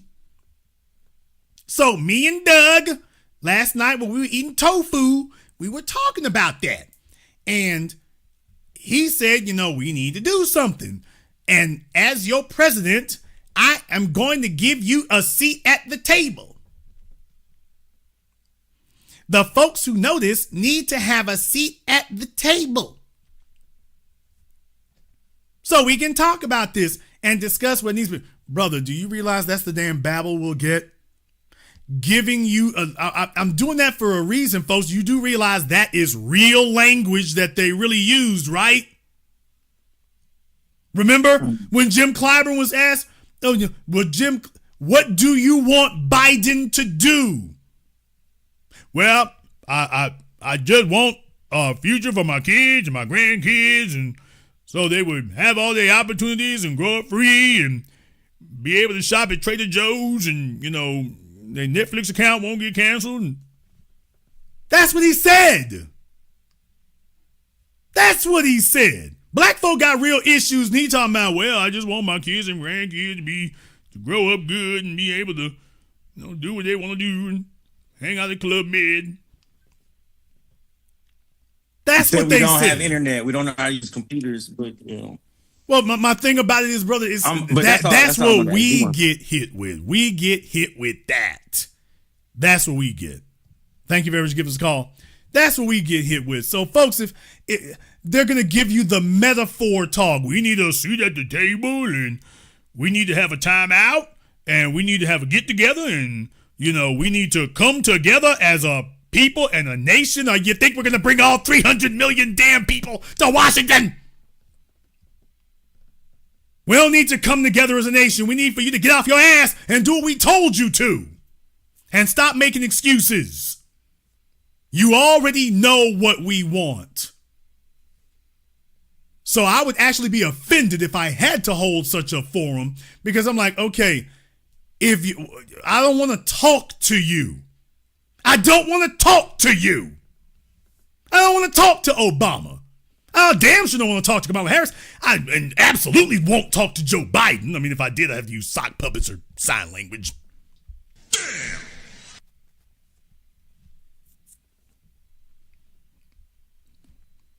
Me and Joe Biden can have a conversation over, a tall, cold bottle of Metamucil. What? I don't want to talk to these people. See, this is how they stall us around, because the folks that y'all complain about, them people ain't got to talk to them, man. AIPAC ain't got to talk to them. They call up AIPAC and say, I'm getting the job done, boss. Okay, I want the get the job done treatment. You need to call us, and you need to tell us what we said for you to do that you've gotten done. Until then, hell no, we ain't got nothing to talk about. See, y'all, understand, we let politicians treat us like this bum-ass nigga that still owes us that $100. Every damn payday, he got a new excuse. What he never got is your $100. And eventually you need to get to a point where it goes down one or two ways. Nigga, either don't call me until you got my money, or next time I see your ass, it's on site till you got my money. But that's all it needs to be. I don't want you calling up. I don't need a damn pen pal. I don't need a pen pal, and I'm not looking for nobody to chat it up with. Break my bread. Do what the hell I told you. Nigga, you dodging me because you know you owe me something. People that are talking to you crazy and dodging you because they know they owe you. They know what they owe you. They know what you're going to ask before you open your mouth. That's why they're dodging you. So hell no, we ain't going to waste more damn time for you to sit up here and babble in my damn face. You talking to me crazy online. I'm going to sit up here and let you babble in my face. I'm going to go spend money and spend time for you to sit up here and give me the same damn babble that you gave me online? What the hell I need to do that for? Let me stay right where the hell I'm at and let you keep crashing and burning until you realize I ain't bull jiving. We gonna break it up and drop it off one way or the other. But I'm done talking to you. Because you're not actually talking. This ain't no negotiation. This is stalling tactics. Let me go ahead and get over here on Zoom. We got Chris on Zoom. What's on your mind, brother? What's going on, Jay? Can you hear me? Yes, sir. You're a little hollow, but I'm probably under the. Okay. Yeah, I was thinking about that article that you wrote. Can you hear me now? It's better? Yeah, what's on your mind? My man. I was thinking about that article that you was reading about where the DNC is now trying to put what 32 or 38 million to 20, 20, but when they get done, it'll probably be 30 or 40. So you're actually probably not wrong. That number usually, we need another 10, $20 million to get the job done now. I think that's messed up because you remember at the end of and it's how to speak to men. You pinpointed it by saying how to speak to black men. And you remember at the end of Kamala's campaign, it was short, whatever. What, 3 months was it? She had but at the end of her campaign, she waited to the last 2 weeks to address black men. Black businesses. Well, yeah, because she marched out her sock puppets, Steve Harvey and D.L. Hughley and Jermaine Dupri. They were supposed to run interference and get us on board without without the candidate promising us anything. It was like pulling teeth for them. They really didn't want to. And that's because, and it's sad that they got to figure out how to speak to us or engage with us. And that's because for the last 4 years, I dare say 40 years, they've allocated all that money and resources to modern feminism. And modern feminism, of course, is anti-male. In our case, black male. And so I just been reunited with one of my friends. She's in college. She just graduated. She has all these masters and stuff like that. And I engaged her on what modern feminism is. It's anti-male. Because we can trace the roots of it all the way back to the 1800s, all the way back to what was the sister name of eugenics? Of modern eugenics. Margaret Sanger. We can trace that all the way back to her, and she didn't understand that. And so my thing is, when we talk about that table, because you had said so well that them allocating that $20 million to how to speak to men, you said it opens up to the door for us bargaining. We can't have whoever's going to be at that table supposedly representing black men. I dare say we can't have them be one of these college Negroes, because that's why Trump is taking all this money out of these universities, because they're teaching this toxic education that's misguiding them. But here's the thing, though, brother. That's not an ally of ours either, because Trump and DeSantis and Abbott want to make textbooks that say wasn't no slavery. Yeah. So on the one hand, the Democrats are telling you that they promoting feminism, and the white supremacists and the Republicans are sitting up telling you ain't no slavery. Right. I'm caught up on that because when I was, challenging her on the feminism, she has her PhD and all this stuff like this, highly esteemed, but she's been in college her whole life.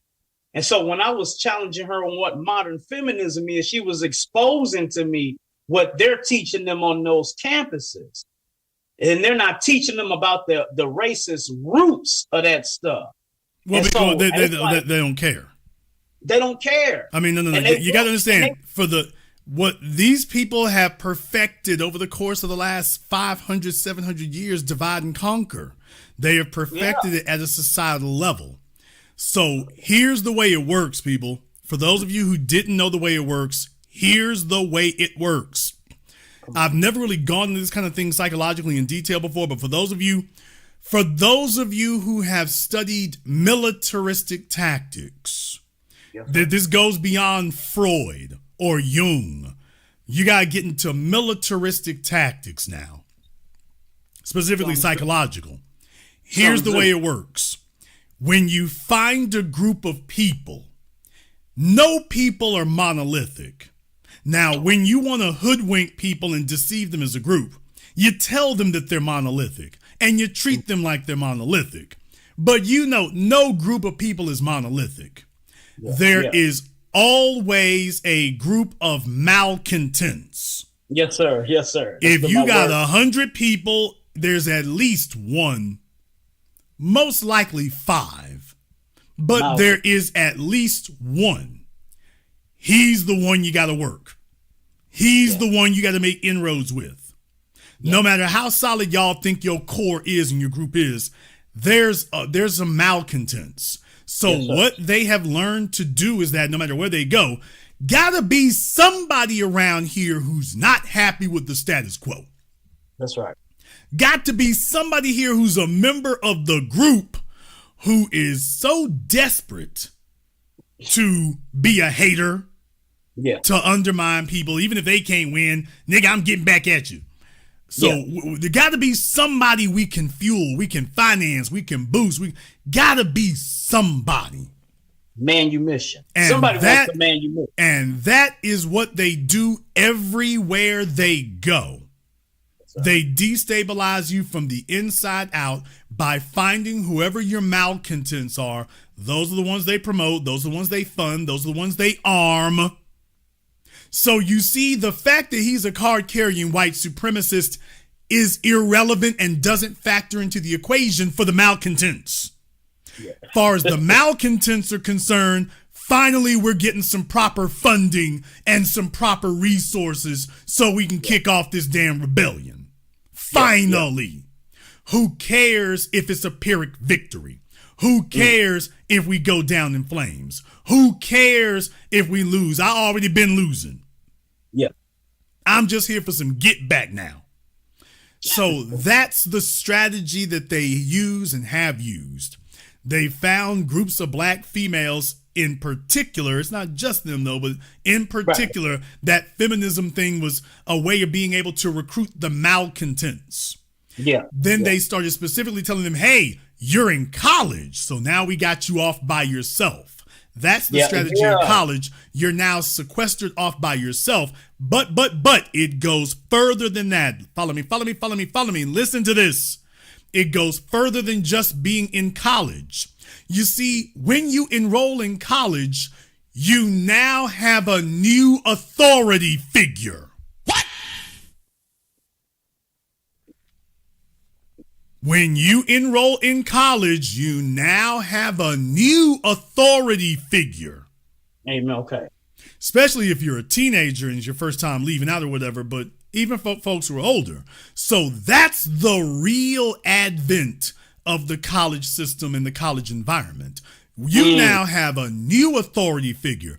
Don't matter who your mom and your dad is. Doesn't matter who your core beliefs are. We decide whether or not you get your degree. Yeah. You came to us for something and we hold all the keys. So if we don't like what we hear, you ain't going nowhere. Brother, we've already seen the damn prison experiments. Hey, Jason, so what if I said that? So help me with this. What if I said that that authority figure is now either the dean or the curriculum? I mean, well, no, an authority figure has to be a personality, not a set of rules. So we talking about a professor. Yes, sir. We're talking about that. I don't think sir. you're ever going to actually encounter the dean, but he would count as that apparatus because he gonna back up the professor. So if you try to go over the professor's head, you're gonna hit the dean or the chancellor or whoever. So they're a part of that overarching system. It's just like white supremacy. It's a system. It's not a person. Exactly. But to be an authority figure, it has to be a person, though. So it can be a group of people, sure, but it's got to be a person. It's not just some set of rules or some abstract idea. That's not an authority figure. That's rules, that's laws, but even rules and laws are irrelevant, meaningless if no one enforces them. So there has to be a human agent who is going to step in and enforce the order. Yeah. It's not going to do itself. Got to be a person who's going to step in and enforce the order. So now that we've got you in college, whether you're a teenager or older, now you've got a new authority figure. Now we are going to teach you the world according to us, and it's in your best interest to get on board or else. So all of that stuff now has a new gravity to it. It has a new weight to it. Now, if you have a malcontent who's already a dissident being disagreeable, they already got the axe to grind because they're socially awkward. They were always on the outside. They're upset with you. Now we got a different situation going. So now we fuel them, we feed them, we boost them up, we turn them basically into a dark-skinned member of our group.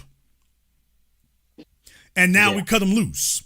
Now they're going back into the society, never made no money at what they're doing. Yeah. Never made any money at it. It never made them rich, but they became, they were taught that it was more important that they be activists for it. Now, you got your Toni Morrisons, but for every Toni Morrison, there was 1,000 hoes who didn't get nothing. You see? There's a Bell Hooks, but for every Bell Hooks, there's 1,000 hoes didn't get anything. So recognize that was the point. Can we motivate somebody to crash out, give up anything they could get to become an evangelist for this dissident, disaffected, malcontent view, this malcontent movement? And to our chagrin, they found it. So if you're a female and you didn't get the caliber of man you wanted, it's the men's fault for not seeing how great you are. And if your your parents didn't set you up like you should be, well, it's the men's fault for your. But the bottom line is, it doesn't matter if what you're saying is absolute gobbledygook, so long as it enforces the strategy. And once they put you in college, you become an expert at babble. So that's what the strategy is. That's why it works. That's what you're really talking about there. So as a group, we need to be aware of what they're using and how they're using it. We also need to be aware when we're winning. They can't talk to us because we got an agenda. And when they come through the door, they're not talking about the agenda. That's where they're failing.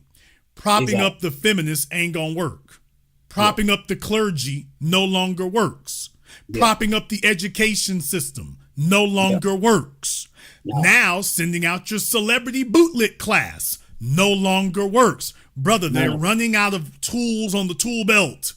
That's right. I want y'all to please understand that they're running out of tools on the tool belt. They went back and tried that Phillips again. It's not working.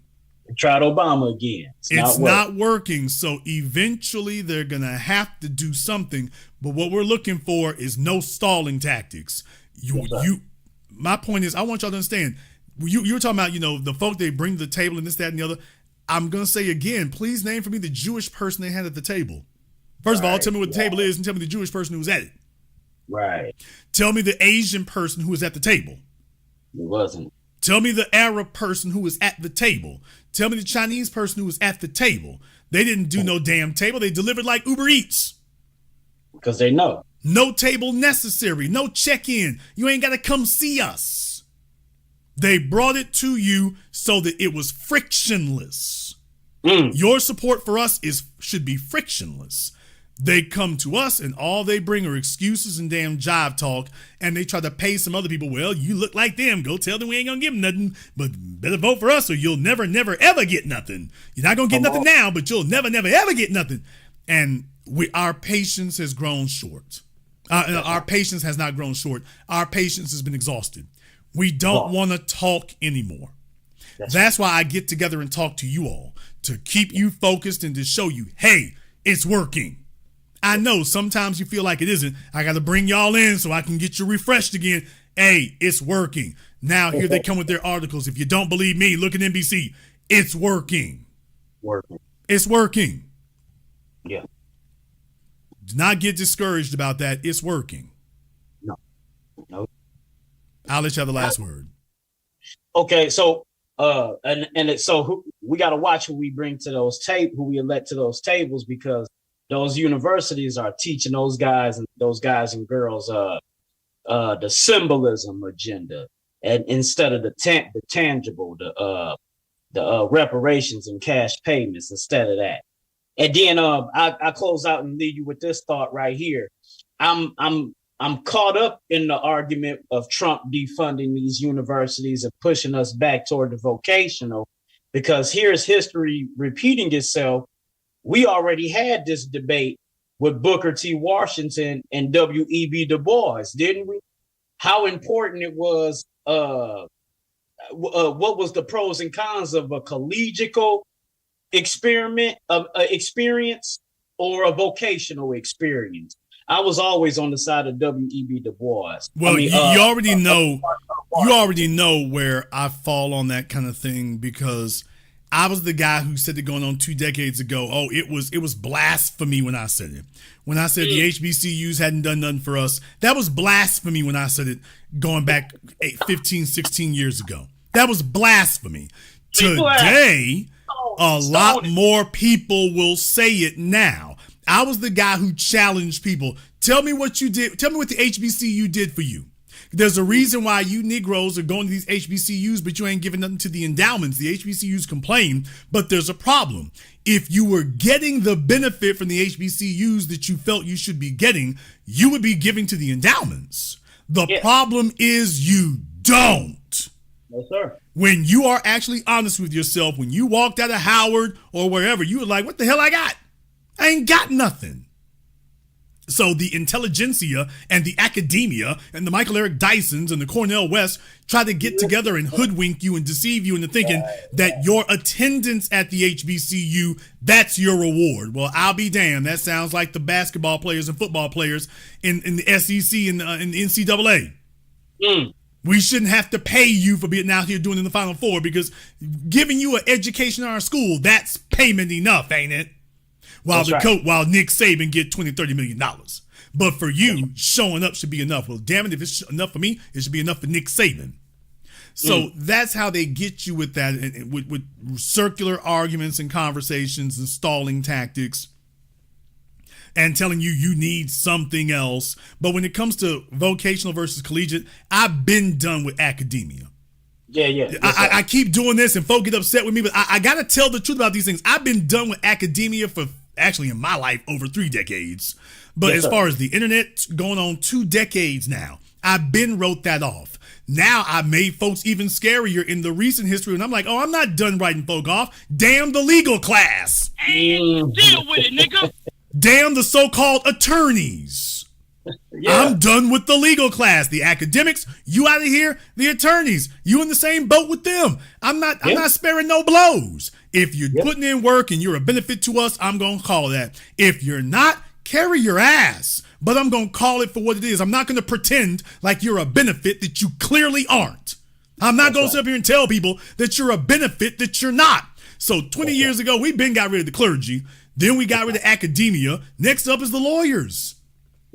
Now, as far as nation building, we don't need no more pointy-headed academics introducing new vernacular so they can go get a new PhD thesis because they can't actually get money at anything else other than writing papers. We would do a whole lot better with people who are carpenters and plumbers and can build housing divisions. That's where your people going to live. That's where the tax base is going to come from. Now you can start controlling the politics. We do a hell of a whole lot better with that. That's literal nation building. Your vocational skills, your skilled trades, that's the literal nation building. Your CDL, that's the literal nation building. Transporting the goods and services, that's literal nation building. We do a hell of a whole lot better with that. That's right. That would do us a hell of a whole lot more good. That's right. That's right. Jay, what do you think about that? And I'm gonna ask you this question before you go. What do you think about that? The imagery of Ayanna Presley's and the other little sister, their whole argument on reparations. The imagery of it when you see the videos, it's all women and LGBT and immigrants. There's no black men in there. And they're arguing reparations. What do you think about that imagery? I'm thinking it's going to take a whole lot more than that to fool us. Yeah. And all she did was bring back HR 40. She could have stayed at home. That's it, man. She could have stayed at home with that, baby. You wasting all our time. If you thought this was going to be some great big splash and all of us, we got to get different something. She thought she was cooking. She thought she was cooking when she did that. She took out a whole damn day to waste for nothing. Baby, you could have gone to Five Guys. I saw that, man. She could have gone to Five Guys. I'm not gonna make no jokes, y'all, but she could have went to Five Guys, saved herself the damn trouble, and saved us the aggravation, baby. You set up to just say nothing. Don't you know that's not gonna go nowhere? And oh yeah, brother, if you really want to know what we think of it, you ain't heard about nothing from it since. You haven't heard anything about it since. That tells you everything you need to know right there. Nope. Right there. Thank you very much for giving us a call tonight. Yeah, we're not going for no smoke and mirrors. We're not going for any smoke and mirrors here. You can't recycle the same old Obama playbook. Well, we can just get these Negroes together here and let them know that's what we're doing. You know, we got the support now. I ain't got to support a damn thing. I ain't got to support a damn thing. You need to support what we doing. On account of the fact you want our vote and you want our support. You need to be supporting what the hell we doing. You sitting up here brought over 20, 30 million illegals, gave them food stamps, credit cards, free room and board. We can't get our reparations, but Brandon Johnson in Chicago, all of a sudden they got a blank check for illegals. Oh, we ain't never gonna take our boots off your neck now. Soon as you start pleading poverty, we're gonna be like, nigga, save it. You didn't say that to the illegals. Save it. Break that bread or let Trump run wild in this son of a gun. And deal with it, nigga. Oh, Letitia James up there in New York, y'all listen to me. If the day come when the man come get her, I'll visit her in jail. I will come and visit Letitia James in jail personally. I say, hey, remember me? I came up to Albany. I saw you in Albany in February 14, 2025. When y'all was having y'all's little get together and shindig that night. Remember, I saw you there, Tish. Yeah, you seen better days. Oh, this environment here is kind of rough, baby. You should have been fighting harder for them to clean this place up, you know. Oh, you have seen better days. Hey, Tish, think we can talk about that? Think we can talk about that black hate crime bill? Think we can talk about that now? Now that you got some time on your hands. Hey, Tish, since you ain't doing nothing right now, I mean, other than getting prosecuted, since you ain't doing nothing, while you had a minute with some extra spare time on your hands, think we can talk about that black hate crime bill? Now that you ain't doing nothing right now. Huh? What's that? Put some money on your books. What is this, private reparations? I don't know, Tish. Do I know you well enough to do that? Put some money on your books. Y'all, won't that be messed up? Tish James get prosecuted, baby. She'll be paying for a Democrat president because you know Trump ain't gonna give her nothing. Oh, please. Oh, you know Trump ain't gonna give her a damn thing. She ain't even gonna bother writing no letter. You know Trump gonna give her the business. And then if J.D. Vance get elected, oh, baby, that's it. You gonna be in jail as long as Larry Hoover. Damn! Oh, you gonna be in jail as long as Larry Hoover if Trump gotta let you out. Forget that. Trump will go to the damn prison and do a reality show. Today with Tish. Oh, man. Can y'all imagine what Tish gonna be like Diddy? What? I said it. Tish gonna be like Diddy. Nigga, what? Yeah, when she can't use that rinse anymore.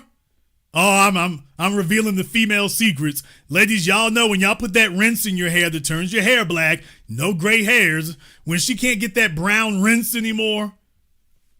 When she can't get that brown rinse anymore and her hair start going gray, she start looking like Obama. She can't color her hair anymore. She can't get a color anymore.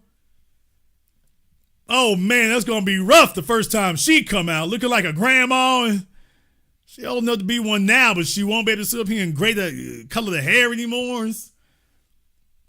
She gonna be fit though. She will be fit. She gonna come out of prison looking like a WNBA player. Oh, best believe they gonna take them pounds off of up in there. Oh, they gonna take it off of her up in there. Believe me. Y'all think it's awkward now? Oh, it ain't awkward yet. It's gonna be awkward after about that first 90 days. Then it's gonna be real rough. Oh man. I'll put some on the books though. I'll put some on the books just for a minute. No, I don't know if I want to do that because then she'll be looking me up when she get out. Damn. Yeah, if I put some money on the books while she locked up, then y'all know how it is when the niggas get out and then they be looking for everybody to put money on their books because they need a place to stay. So, do I want 65-year-old Tish James giving me the hey boo phone call? This is a collect call from Rikers Island from this your baby Tish. If you choose to accept the call, please press 1. If you do not, please press 3. Oh, dilemma. Nigga messed around and pressed 1 one time. Okay, let me see what the hell she talking about. Connecting your call. You hear all that background noise from all the other inmates. Hey, baby. Baby. Thank you so much for taking care of me. I appreciate that. You know I'm getting out next week. They took my houses. Including the one my niece and my dad had. What? They took all our houses and my law license.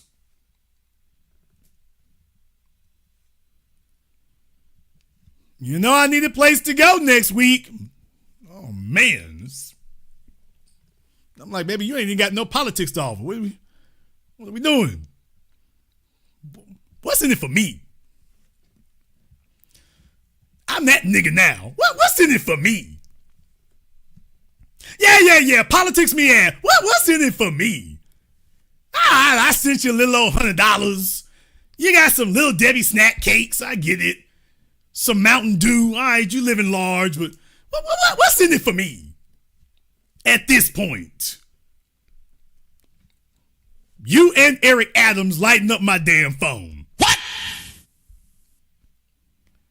Is you and Eric Adams lighting up my phone? What am I supposed to do with all these itinerant niggas on here? What y'all expect me to do?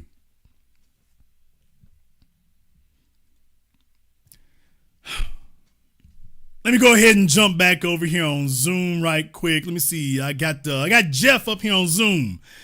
All right, let me see. Jeff is waiting for somebody. There we go. All right, Jeff, what's on your mind? Hey, man. Great to see the show again, man. This is fantastic. I think you may be looking at the Tish thing a little wrong, bro. You turned the corner. I like where you turned the corner, but I don't think you went far enough. You are just the man to pimp her comeback career. Help her with the book tour. Help her with the personal appearance tour. Help her turn out all her accomplices, and you set it up, and then we can shoot it. Let me shoot it and score it. We'll talk about that later. Oh, we can like Jake Tapper. Okay, we can do like the Jake Tapper thing. The Ace Tish, if you squeal on everybody, we are the bestseller. Bruh. Now, Jeff, at first I was about to say this nigga crazy, but I'm like, now I think about it. Hey, he's on to something. I'm trying to tell you, bro. We can do if we can do the Jake Tapper thing. Oh, bro, the money can make itself. Bro, look here, okay? I'm here to offer you services in my 2 PhDs. One is in pimp shit. The other is in nigga shit. This here is some pimp shit of the first order. You can, bruh, the way we can run this football right here. But anyway, that's what we'll talk about that. I came here to start a fight, sir. I'm the dude. I used to be the instigator. He just said that about your mama. You gonna let him talk about her like that? I was that dude. And that's what I am in this particular scenario with the Democrats. Now, you are not unclear how I feel about politics being a shit hill. And the higher you get, the more shit you got on you. And all of y'all supposedly wearing white suits. That's how I feel about it. I don't want to talk about it. I think it's filthy. However, because the Democrats have done such a brain job on the we shall overcomers, and most of them only got about 3 summers left. They're dying off. It is this shout out to the young people that have come and are making this change because they ain't seen none of this bullshit American dream to begin with. These people are making the change. I say that because the Democratic Party has been made on our suffering and has been made out of sleight of hand duping us, that there's too much for them to disavow to even survive. What I think the or else is this. If you don't disavow all this shit and own up to all of it, we gonna start our own thing. What say you? Well, we already have our own thing in the agenda, because here's the thing. Donald Trump wasn't a Republican looking for approval. He was an insurgent looking to take over a political party, and he didn't. So that's because, like I say, once again, you always have malcontents. It's not like the majority of the Democrats are happy with the way things are going in the party. It's not like the majority of the Republicans are happy with the way things are going in the party, not until recent history. And even then, I would argue, and it's not as solid as folks might think it is. So when you have an agenda that's solid, that's what does it right there. When you're on code and you got an agenda that's solid, and that's how you bend these things to your will. So I would argue it doesn't matter where you are, Democrat, Republican, Independent. If you are codified and organized, you're going to be able to make things happen. So my answer to your question is I don't have a problem with that, but just understand what the real element is how cohesive you are, how strong is your agenda, how codified are you. That makes a difference. And then you start seeing you got folk in the Democrat and Republican Party who already resonate with that. These people go with the strongest personality. Kamala Harris was a weak personality. Joe Biden is an old-time politician, and even his old limp ass, he was a strong enough personality to galvanize them at least enough to win. Barack Obama, a strong personality. Hillary Clinton, a weak one. So Donald Trump, super strong personality. So there's in politics, that would be the real thing you'd be looking for. You need to be codified, and whoever's the strongest in the room, that's who they're going to go with. You know what's so hard, and I got to agree with you, especially with Joe Biden. I'm a firm believer that you need to be, especially if you old, your voters shouldn't be able to beat your ass. And most of the voters his age could do just that. This dude was shitting in his diaper long before this. But anyway, they have a demolition derby with their wheelchairs. I mean, it's not. Come on, man. Come on. But at any rate, I understand what you're saying, because we are looking at the people who really, really want to make change on both sides of the aisle. These is the white kids that knew their parents was full of shit and went to college with Wu-Tang on their walls. So this is a different group of thinkers, and I understand that. But as the left, with the chokehold that it has had, the march every 4 years through your church and get votes, and y'all don't even look at what y'all voting for, crew. Y'all got a lot of that to eat if you want us to trust you at all. That. And I believe this, brother. Yes, and I'm going to need your help once all of this folds, because I believe this whole thing we're calling America is going to fold, and I'm running for emperor, and I want to put you in charge of whatever you want, and the national anthem will be Flashlight. Before that, what I am saying is that I don't believe that we should ever look at politics the same. The first time I ask you a direct question and you talk in a circle, we should never, ever trust you again, ever. I want us to get there, and I don't think we can with the Democrats until they eat all of this shit. No, I mean, definitely. That's what I was saying. People always ask me what comes next. Losing one presidential election is not going to be enough. They're going to be sobbing for a little while, and by this time next year, they're going to be telling themselves, oh, well, 2024 is just a rough year.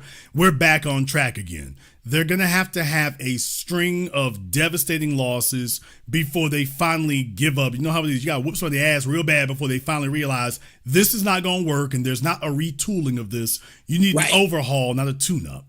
So that's going to happen to them enough times for it to register that this isn't a fluke. We're not playing. We didn't just have a bad year. This is the new normal, and you going to get swept out regardless. You can just be a minority party in that regard and just be crying and boo-hooing about it. Now, there is one extra dimension to that. Remember, these are Democrat, Republican, liberal, conservative. These are just terms that the dominant society uses interchangeably. One year they're Democrats, the other year they're Republican. In reality, you got a Uni-Party is what you really have.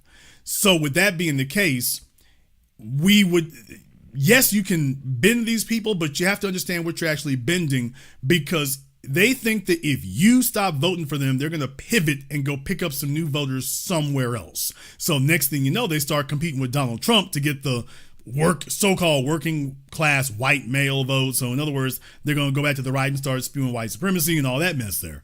So that's what they think they can do. So just understand, when you do pull support, their first instinct is not going to be to bow. Their first instinct is going to be to, okay, well, let's put on a new label, just put on a new hat. Hey, look, we're the new Democrats, and which is just soft Republicans. So that will be the first tactic they use, which is why it has to be a sustained campaign.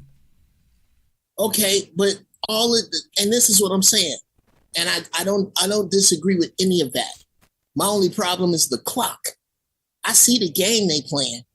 While they playing that game, and we can clearly see that all of them are as full of shit as a Christmas turkey is full of dressing. Why are we dealing with them at people who power move? A great many of them, they move in a system that when they move as a monolith, they get shit done. We have never moved as a monolith because we're too quick to brag about not being one, not understanding that you are exactly that. Through everybody's scope, through every metaphysical sniper scope, that's exactly what you are.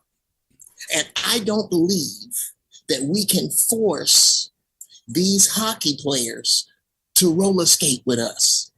I don't. And because of that, and I call it a transference of belief, bro. I don't watch any of the letter networks at all. I don't allow them to inform me at all. You and others like you are the new media for me, period. I don't. Yeah. And there are people who think like me, who want to move like we want to move, and I just don't see how we get it done with these people. Here's the thing. These things don't happen overnight. We were very galvanized right after antebellum slavery. We were very galvanized in World War II, and then we were very galvanized in the 60s. And we become galvanized again, brother. They are still mad as hell over there on the racist right about 2020 and the George Floyd uprisings. They are still carrying a grudge about that to this damn day. You would have figured we'd turn them down for a date. They are still angry as hell about that. So I would advise anybody, if you question how codified that was and how organized that was, just take a look at the Ben Shapiros, the Megyn Kellys, who are furious and steaming to this day. Trump done won the election, and they're still talking about the George Floyd uprising. Still, they are still butthurt and tender booty over that to this very day. That they'll just bring it up out of nowhere. It's like that's like their roundabout nigga word. So I would suggest that we have a lot more cohesion than people give us credit for. Do we ever have as much as we like? No, we will never have as much as we want. That just goes. You were in the military. You didn't have as much cohesion there as you would have liked. So it's, you never have as much as you desire.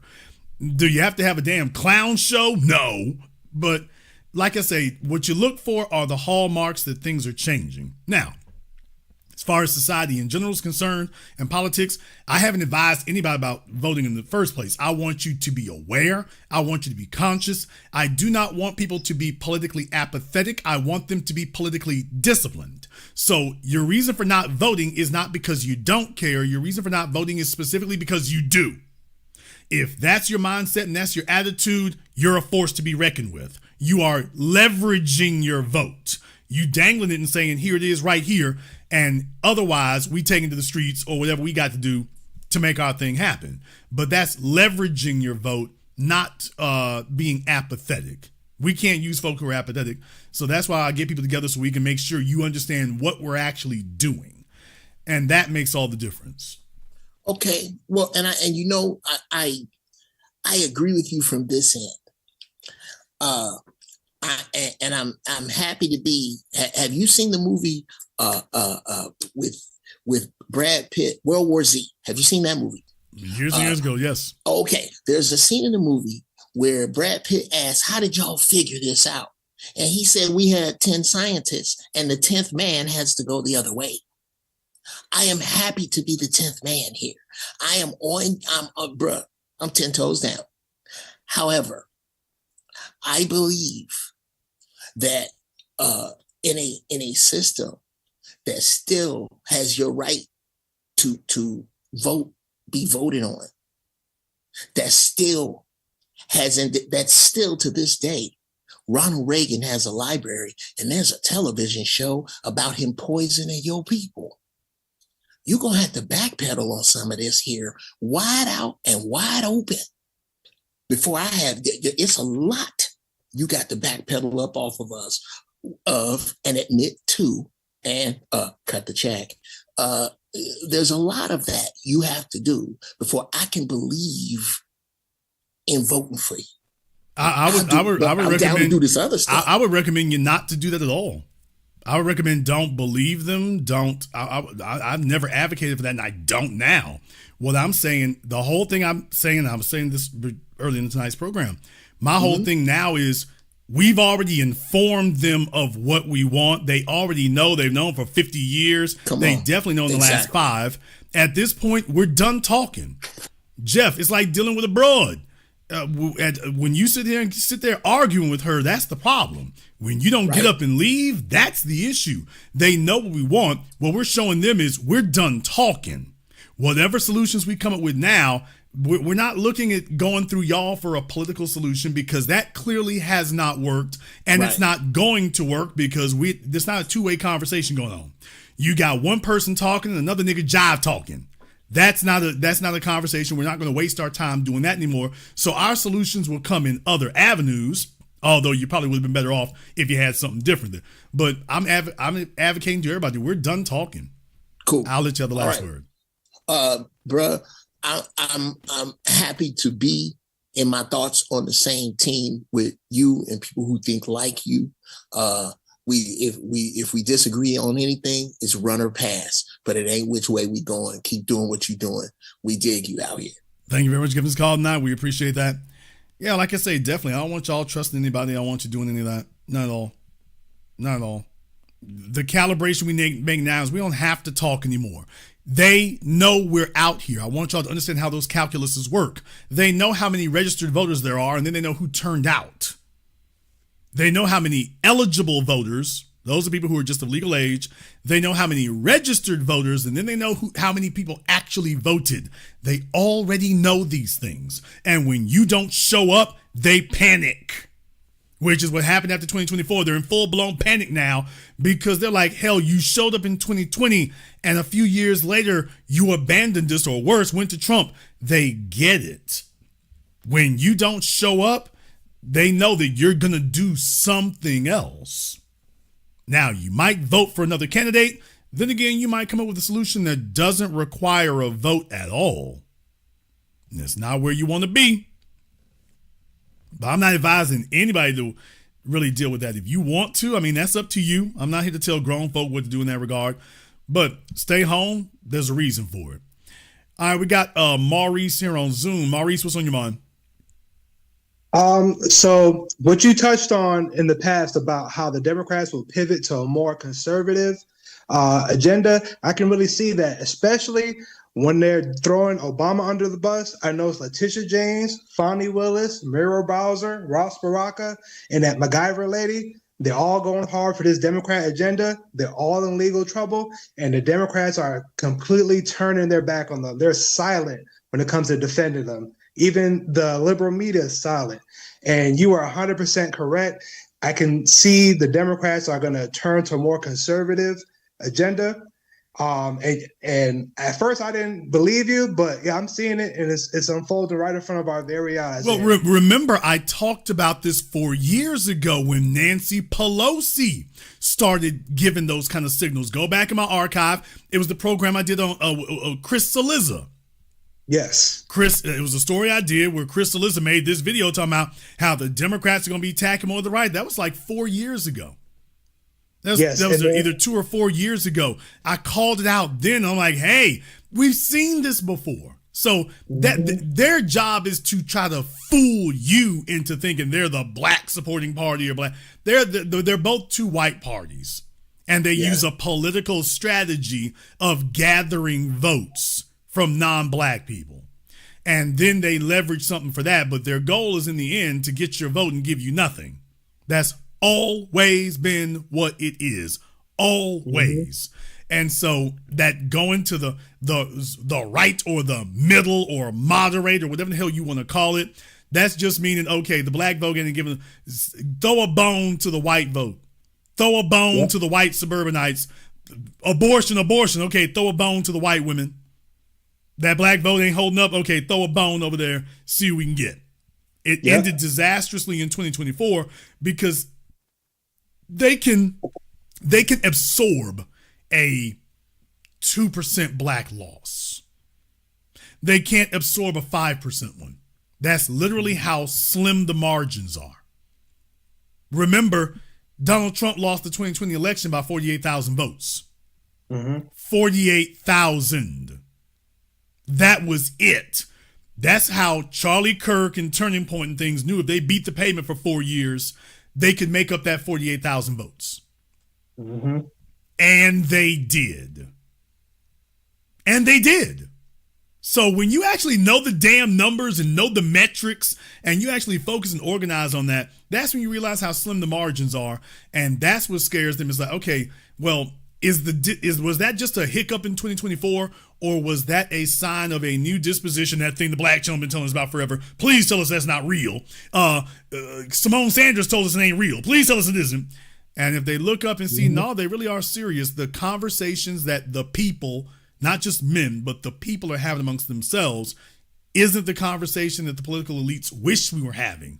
Brother, that's a death sentence. Yep. And I noticed Biden, he gave no preemptive pardons to no black people. And ironically, a whole bunch of black Democrats are in legal trouble. And I think that was by design. He knew they were going to be in trouble. And this is a purging of these Negro puppets from the Democrat Party. And that's good. It's showing us that they really didn't really have a black agenda. For the people who were believing that the Democrats had a black agenda, this shows and proves that they really don't. Brother, because they're not even supporting their own black people. The political elites did what people in power always do. They are not there to protect you. They're there to protect their own. He's handing out pardons for his son and all his deviancy going on and a couple other folk here or there, but it's not here to give a blanket pardon to all of y'all. He wasn't even thinking about you, assuming he was thinking of anything. But that's what the elites always do. You know, you're there and you think that you're part of the group. You think you're part of the plan. And then you wake up and realize, no, you're not. Jason, how can you be so damn sure of that? Ain't gonna be no pardon from Joe Biden for Eric Adams. Now, we all know what happened there. We're gonna put this nigga in his place. Ain't gonna be no pardon for you on account of the fact you're not a team player. Not gonna be a pardon for Tish James either from Joe Biden. Damn. Well, Jason, why is that? Well, you went after Governor Cuomo. So you see, you're already untrustworthy. You went after Governor Cuomo, so yeah, we're going to just hang you out to dry. You're already persona non grata. Well, I'll be damned. They're just going to sit there. They don't understand. I didn't say it because I thought it looked cute. I didn't say it because it looked a little wonky. When you saw Joe Biden shaking hands with Donald Trump in the White House, nigga, that's what it is. Exactly. They were smiling and laughing with each other. That's what it is. Well, they're on the same side. Yes, they're on the same side, but I need you to see it deeper than that because this is very, very difficult for people to understand. That was being on code. What? That was it. Right there. And folks don't understand it. But Jason, what do you mean? Those are the rules that they set up. If you ever saw the TV show Lost, these are the rules. Those are the rules they set up. If they have disputes, those are the terms of engagement and the rules that they set up for resolving their issues. But it's just like the mafia. Yeah, I said it. It's just like the mafia. It's just like these nation states in war. We covered this last week and the week before. 1 minute, they're literally shooting at each other. Folks is dying. Okay, you know who isn't dying? Emperor Hirohito. What? Yeah, they dropped bombs on Hiroshima and Nagasaki. Hirohito's still sitting there. This is before you even had a defense against nuclear weapons. He's still there. Ain't that amazing? Yes, it is. Hitler's shooting up Stalingrad and shooting up Russia, and there's Stalin right there. Hitler was the last one to go. But please take a look at all these other folks sitting right there.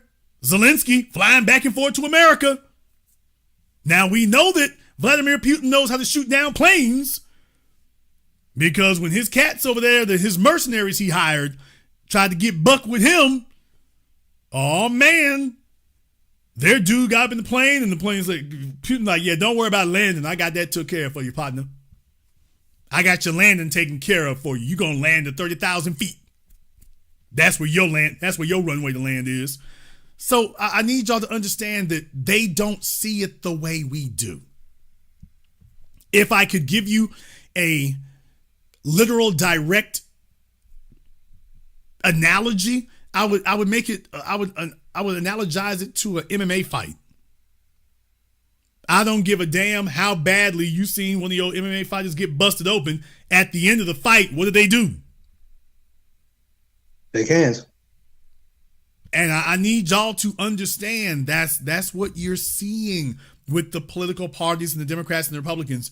You can't rise if you don't understand that, if you don't get that. Their goal is not to defeat each other. Their goal is to defeat you. Yes. And that's why all their legislation, no matter what occurs, it never works out for you. Now it works out for them like a son of a gun, but it never works out for you. Yeah, because they're not fighting each other. They just want you to think they are so that you get behind supporting them. And all this is really about is determining who is going to hold the knife that cuts the white supremacist cake. Who's going to decide how big the slices are. It is not about getting rid of the cake or the knife.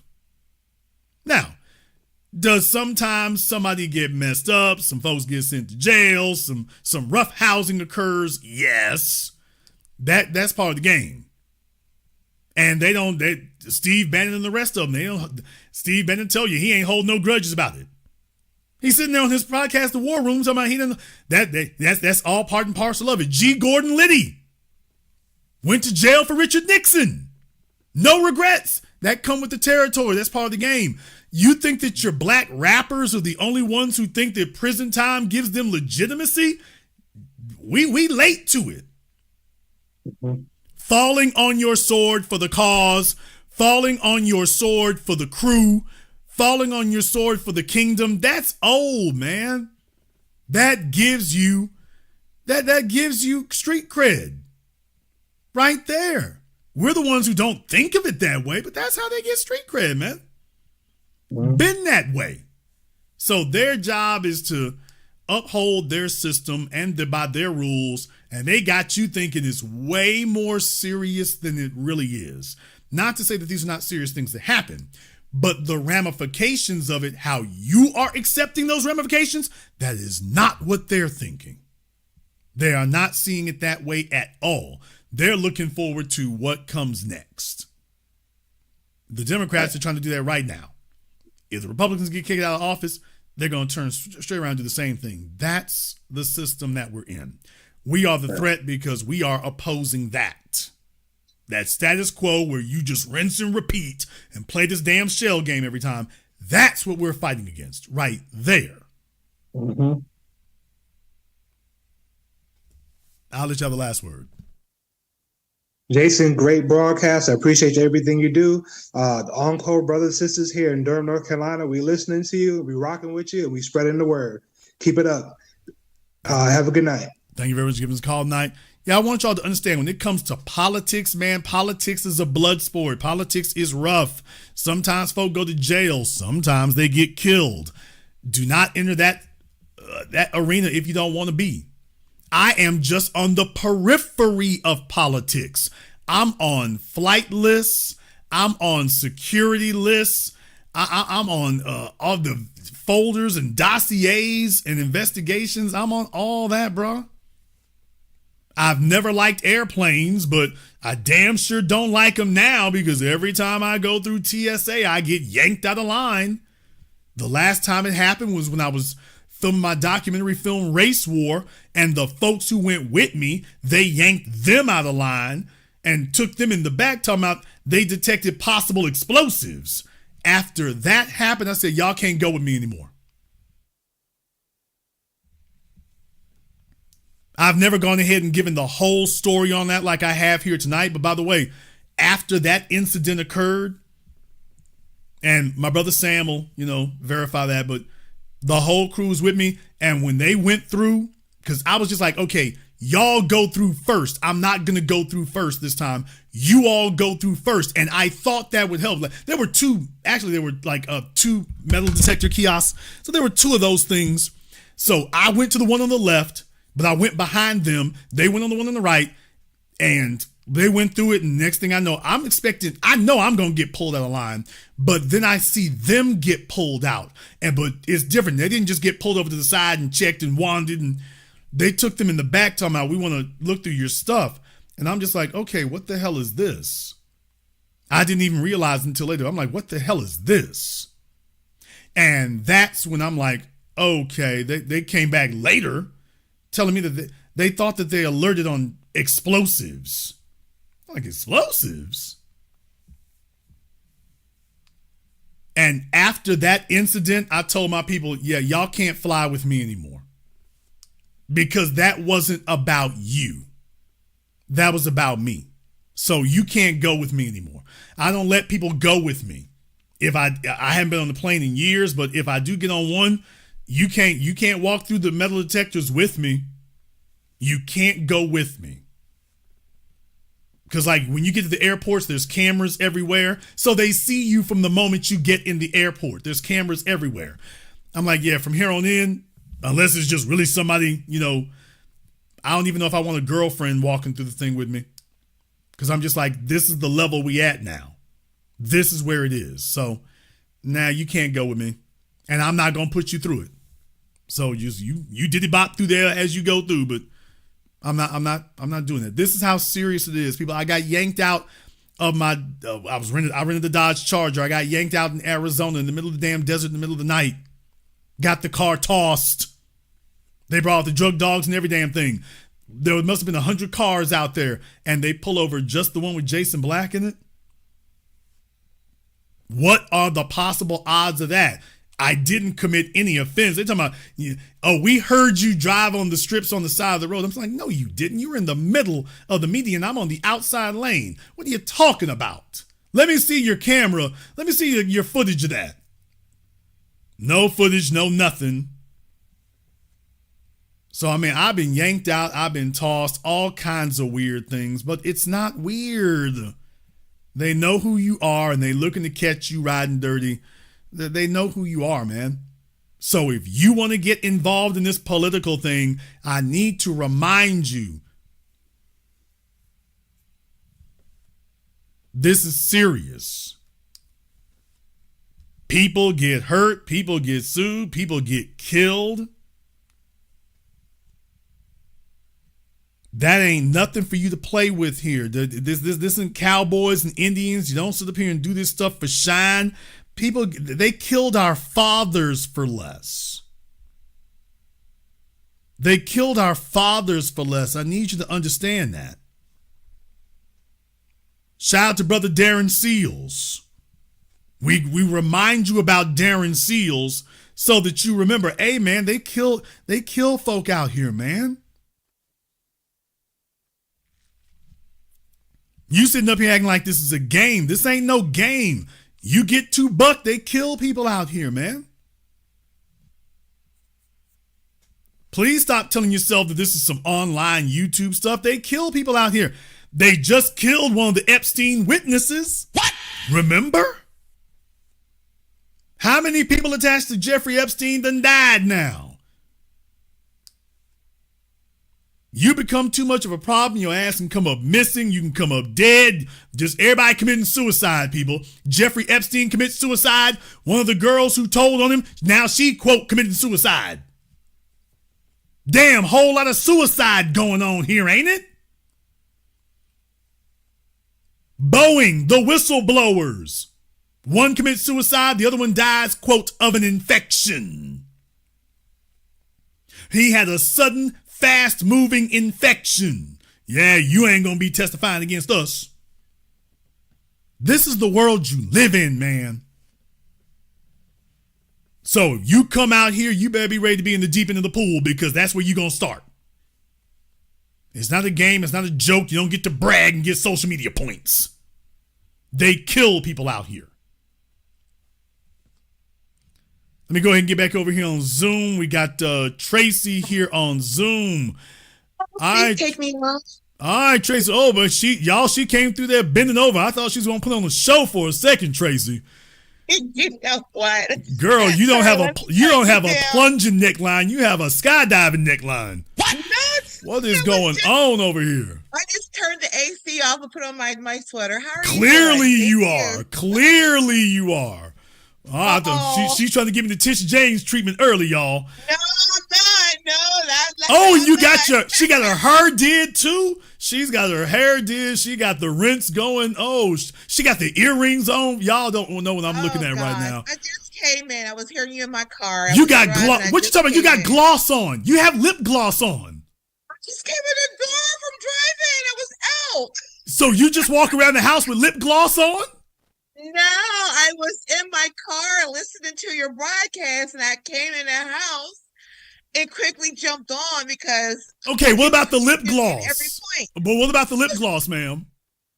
I was out. You got your hair done, you got your expensive glasses, you got your earrings, and you showing cleavage, and she jumped right up in here for me, y'all.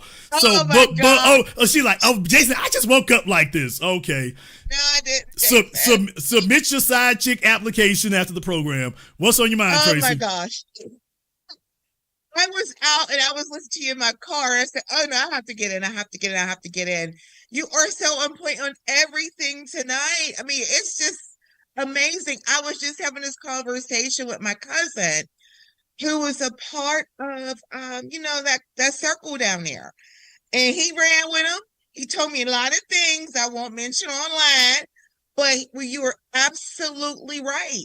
And it's so crazy how they were trying to take, because Obama was that effect for the people of color. Because the American people, he broke it down for me and told me, the American people, when they talk about the American people on mainstream, that was geared to the white people. People of color was geared to us and the non-African Americans. But you are so right about everything, all of it.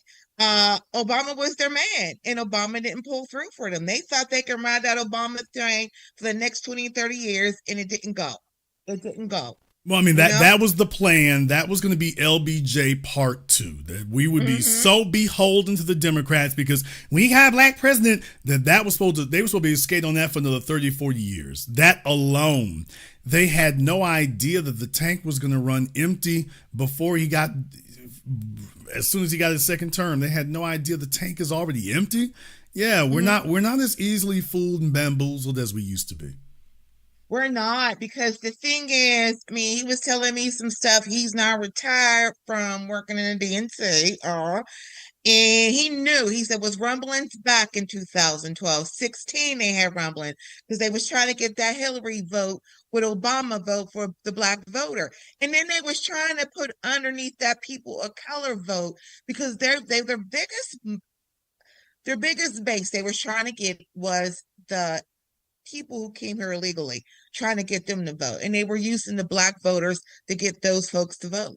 And we were their whipping doll. We were that person, and we didn't go for it. We knew what was happening because you remember he had that conversation Biden that we will have to get along with all those illegals coming over, these immigrants coming over here because they wanted that base. And after they got that base, they was going to forget us. But we didn't fall for the okie doke. You know what I mean? Yeah, I mean, that was the point that Obama was supposed to be the guy who would, shepherd in the coronation of Hillary Clinton. So that's the machine. Obama was supposed to be their ultimate operative for the machine. He was an artificially created product, and he was going to usher in the machine. And just that quickly, he was mobbed up with the Clintons. So, okay, he can have his 8 years, and then Hillary can have her 8 years. And they keep delivering you to the slavers all over again. They keep delivering you for that. So that's the game that they've been playing. And that's what I'm saying. They're playing against us. They're not playing against the Republicans. Donald Trump, remember who was one of Hillary Clinton and the Clintons and Trump were all buddy. And and please understand they still are. And please understand do I got to go back to Bill Clinton? He ran against George H.W. Bush and then called that man his second father. He sure did. And Michelle sitting over there hugging on George. Hugging on George W. Bush. You want to talk about your pariahs? You want to talk about your political pariahs? Your husband became president because of how that guy screwed up the damn country after Iraq and 9/11. Your husband is a direct beneficiary of that. And there she is booed up with him. So it's not as serious to us as it is for them. How many thousands of American soldiers died in Iraq? How many of them died in Iraq for a fraudulent issue? And we booed up and hugging on them? And just in case you think there are any limits, about a decade later, after Obama leaves office, he lived in 2016, going on 8 years later, there's Kamala Harris booed up with Dick Cheney. What? I know. So Dick Cheney and Liz Cheney, all of a sudden, they cool? Yeah. Now, we're way past, W was always an empty lunkhead. Dick Cheney is the mastermind behind all that. Project for a New American Century. Dick Cheney was the political operative who used that as the playbook.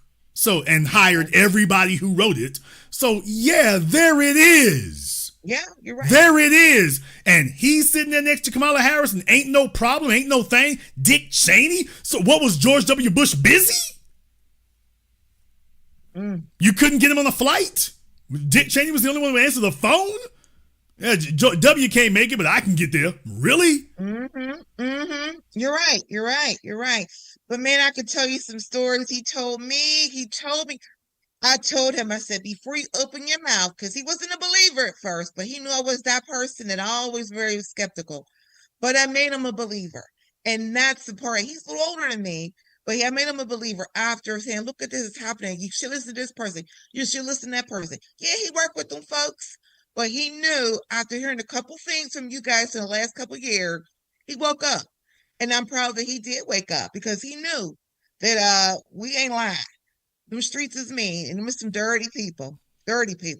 I mean, look, they spent so long talking to their bought and paid for Negroes, the bought and paid for clergy, not the clergy, the bought and paid for clergy, the one that's always on TV, always on radio, always screaming civil rights. And then next thing you know, it's as with everything else, civil rights is migrated to LGBT and illegal aliens, and we got to look out for all of them. So they come to a black audience, and then their job is to transfer us to a different issue. They come to black folk in order to convince us we need to support a different issue.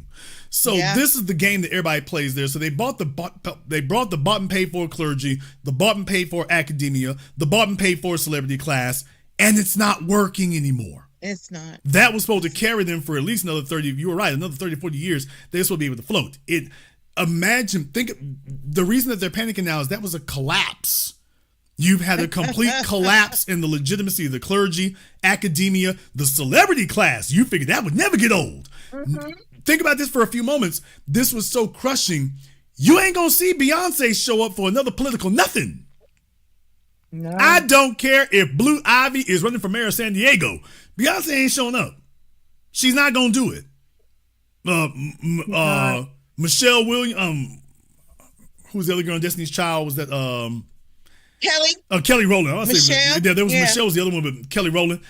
Kelly ain't gonna show up with her zoot suit on. They're not gonna show up anymore. They have grand opening, grand closing.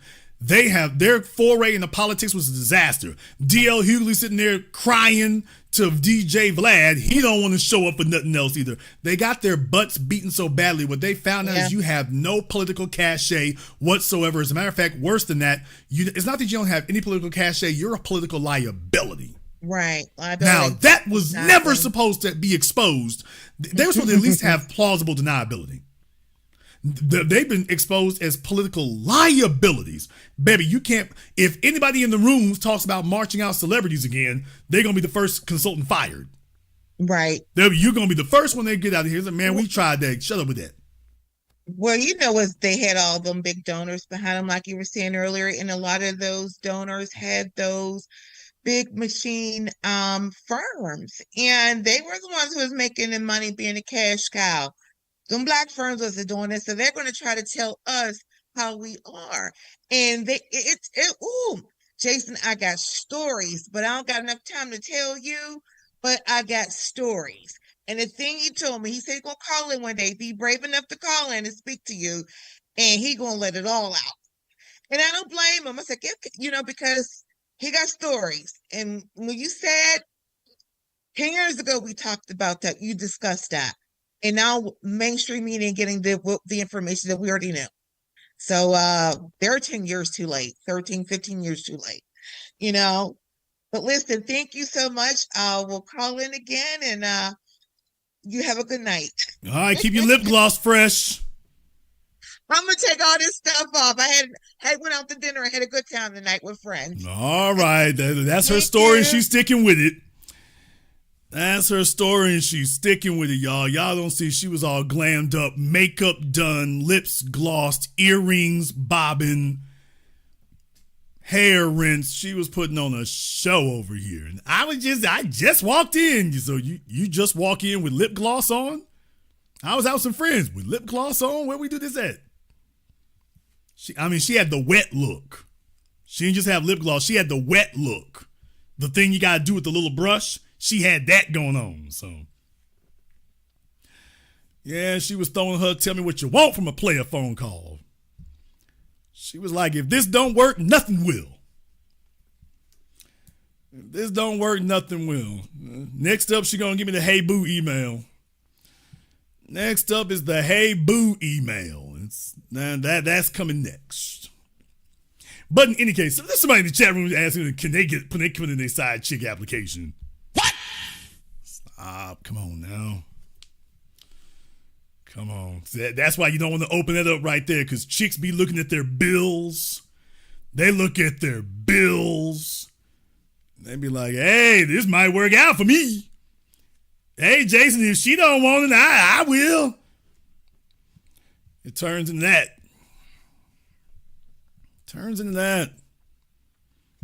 Besides, I got to save up my pennies for Tish James. Damn. I save up my pennies for Tish. I can't have Tish lacking. I need to make sure Tish get taken care of here. I don't want Tish to be lacking. I got a feeling Tish gonna need it. So I gotta start saving up now. I gotta start getting that ready. I can't be frivolous. I gotta start getting it together now. Tish needs honey buns and Jolly Ranchers and coffee. She needs honey buns and coffee. Otherwise, her big elderly ass is going to get cornered in the shower by some of them young broads. And it's going to be rough as hell. They're going to eat her up in there. Cookie! Nom, nom, nom, nom, oh, nom, nom, nom, nom.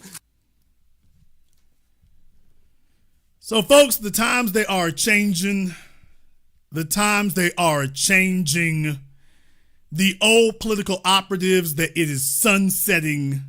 They told you it wasn't going to happen. They told you it wasn't going to occur. They told you we were just whistling past the graveyard. Now they're saying, oh, hell. Yeah, it really is happening. So recognize we are going to stay steadfast. We are going to stay foot on the gas. We are not backing off of anything. We're not falling back and we're not backing off. Not going to do it. We're going to stay on their necks and we're going to stay on their asses, and that's where we're going to be. And we will continue to have this conversation and renew this conversation. We're not going to fall back from nothing at all.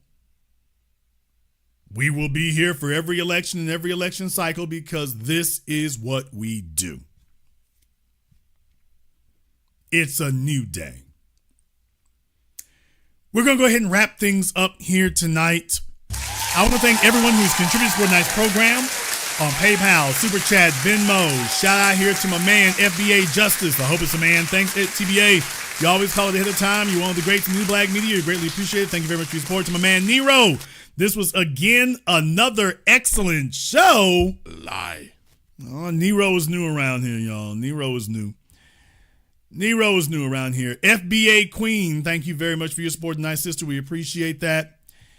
If you are, by the way, big shout out here to my man Walter and Nancy over there on Venmo. Thank you very much for your support. We appreciate that. If you are new here to the Black Channel, welcome to the Haven of Intelligent Black Thought. We do this every weekends, holidays, some days in between. Click that red subscribe button. Click that yellow notification bell. Join us each and every time that we're here. If you haven't been to our website, blackchannelfilms.com, check out our groundbreaking best-selling documentary work, blackchannelfilms.com. That is blackchannelfilms.com. I'd like to thank all of you for tuning in to tonight's program, live or recorded. Thank you for liking, subscribing, and sharing. And this concludes tonight's broadcast of the Black Channel. I am your host, your brother, your humble servant, the Black Authority. And until next time, my brothers and my sisters from around the world, remember, Black is the future, and the future is uncompromising.